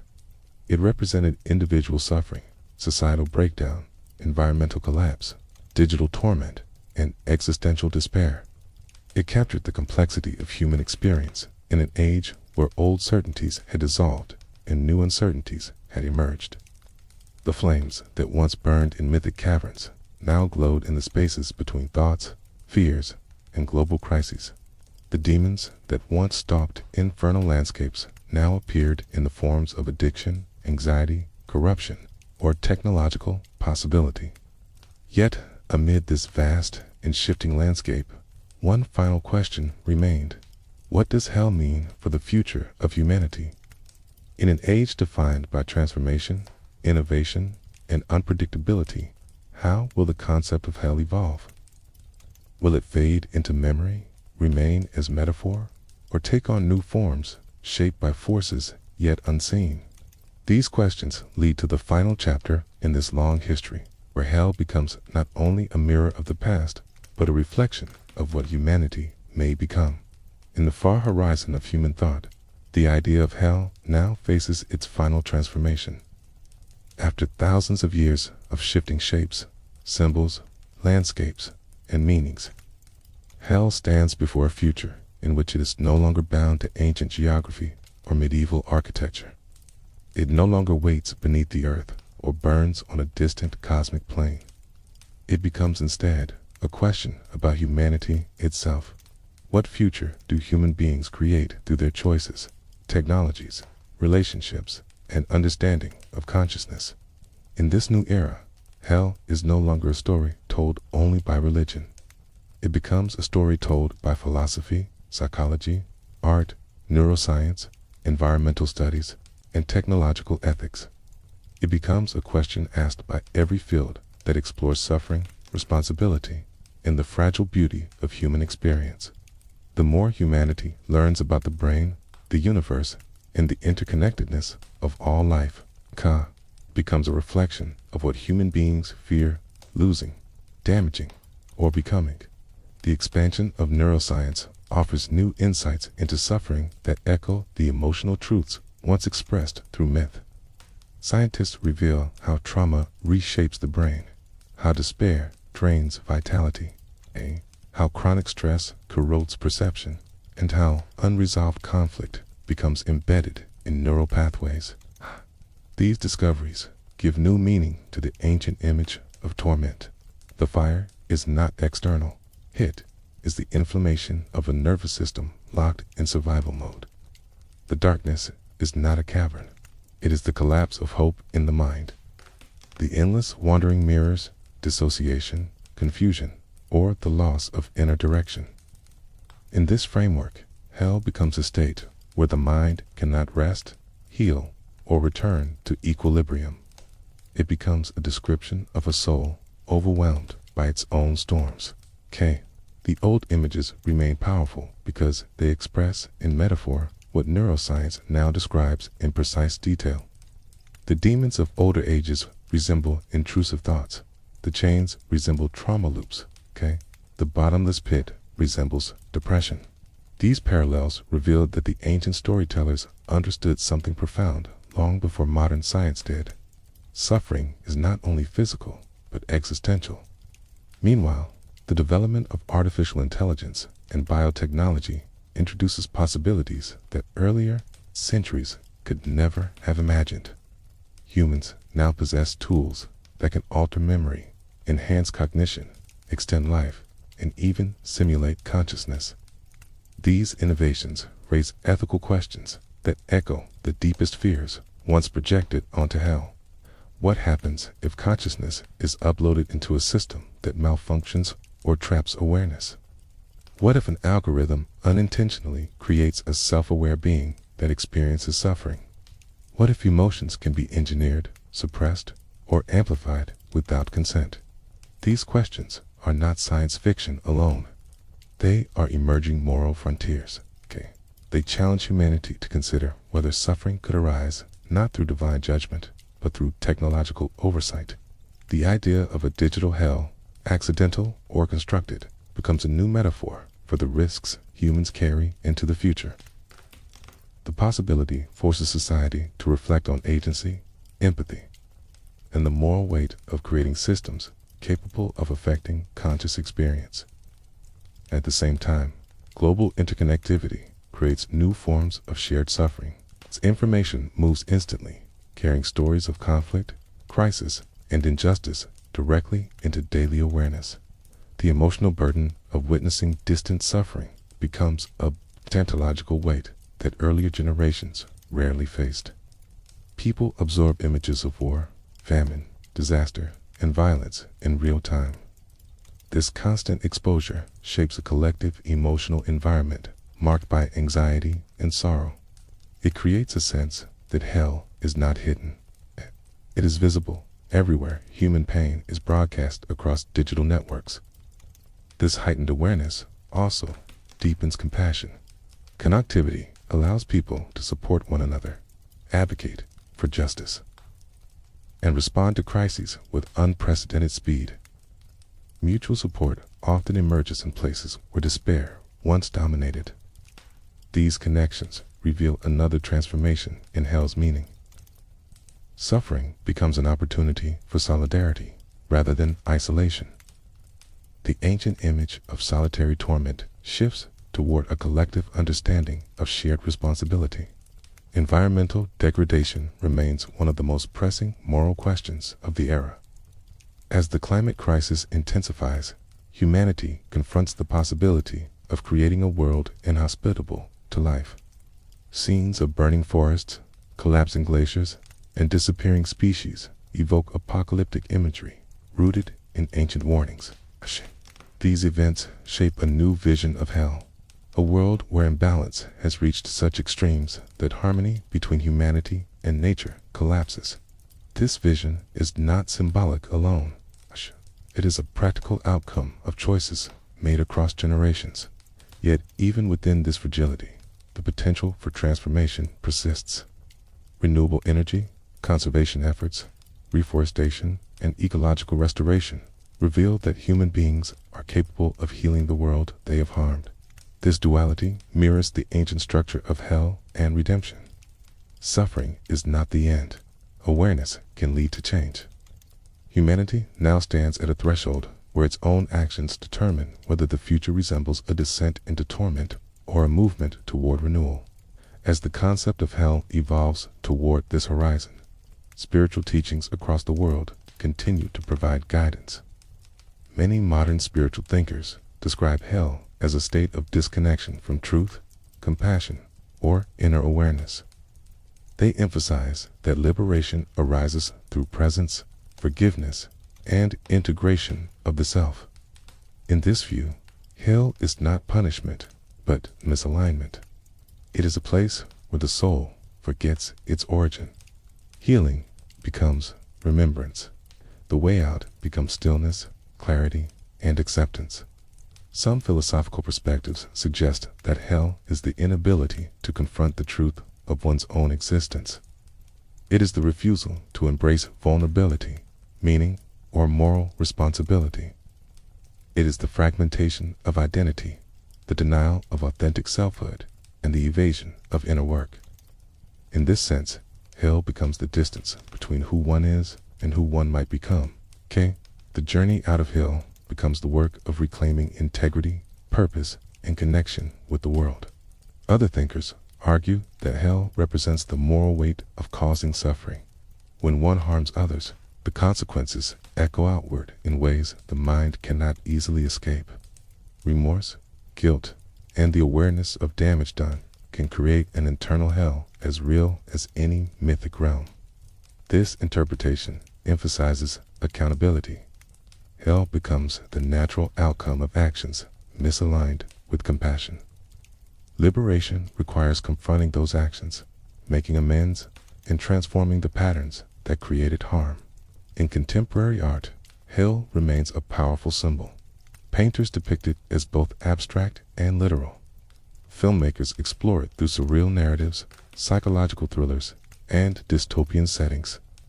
Musicians use it to express despair, rebellion, or transcendence. Writers use it to explore trauma, addiction, and existential emptiness. These artistic works serve as modern counterparts to the medieval frescoes and ancient myths. They remind humanity that hell is a story that must be told in order to understand suffering fully. Despite the proliferation of symbolic interpretations, literal belief persists in many regions of the world. For millions, hell remains a real afterlife destination, essential to understanding divine justice. This belief provides structure, moral clarity, and deep emotional resonance. It offers hope that evil will be answered, that injustice will not stand forever, and that goodness will ultimately prevail. Even as symbolic interpretations flourish, the literal belief in hell continues to hold spiritual significance for vast populations. The coexistence of literal and symbolic interpretations reveals something essential about hell's enduring power. Hell has remained in human thought, not because of fire or demons, but because it expresses a universal truth about the consequences of actions, the reality of suffering, and the fragility of moral integrity. Whether one views hell as a metaphysical realm, a psychological condition, a cultural metaphor, or a spiritual misalignment, the underlying message remains the same. Choices matter. Actions echo. Suffering teaches. The soul, whatever one believes it to be, must reckon with itself. As humanity looks toward the future, hell may continue to change. It may become entirely metaphorical in some cultures and remain literal in others. It may evolve into a cautionary tale about artificial intelligence, environmental collapse, or inner turmoil. It may become a story about the importance of compassion and the dangers of indifference. Or it may fade into a quiet symbol remembered primarily through literature, art, and history. Yet, even if hell's outer form dissolves, its inner meaning may endure. It embodies humanity's attempt to understand suffering, justice, and the consequences of moral choice. It teaches that actions shape destiny, whether in this life or beyond. It reminds people that harm inflicted on others eventually inflicts harm on the self. It encourages introspection, accountability, and empathy. In this way, hell becomes not a place of eternal punishment, but a mirror held up to the human condition. It reveals the shadows within, the potential for harm, the depths of sorrow, and the longing for redemption. It helps humanity recognize the importance of kindness, the necessity of healing, and the possibility of transformation. Perhaps the future holds a new understanding of hell, one in which suffering becomes a reminder of the need for connection, compassion, and inner alignment. Cops, hell becomes not a threat, but a lesson, not a prison, but a path. Cops, its final transformation is not destruction, but transmutation, where the fire that once punished now illuminates. As this long story draws to a close, one truth rises quietly above all others. The meaning of hell has always reflected the meaning of humanity. When people feared the night, hell burned underground. When they feared judgment, hell became a courtroom. When they feared chaos, hell became a realm of demons. When they feared their own minds, hell moved inward. And when they feared their collective future, hell appeared on the horizon of technology and the earth itself. Hell changes because humanity changes. It endures because suffering endures. It evolves because consciousness evolves. And perhaps, in the deepest sense, hell belongs not to fire or darkness or torment, but to the human journey toward understanding itself. It is the shadow cast by the search for meaning. It is the boundary that reveals the importance of the light. It is the question that makes the soul seek its own truth. In this way, hell becomes not an ending, but an invitation. It's an invitation to see suffering clearly. It's an invitation to transform wounds into wisdom. It's an invitation to choose compassion over cruelty, awareness over ignorance, and connection over isolation. An invitation to rise from the depths toward clarity, presence, and understanding. If hell has a final message, it may be this: that the human heart is capable of shaping worlds, healing wounds, and creating futures more luminous than any realm imagined in mythology. The story of hell ends where the story of possibility begins, in the quiet space where the soul recognizes its own power to turn away from suffering and move toward awakening, healing, and harmony. With this, the long journey through the history of hell reaches its final breath, dissolving not into fire, but into reflection, presence, and a gentle understanding that every shadow exists only because there is light.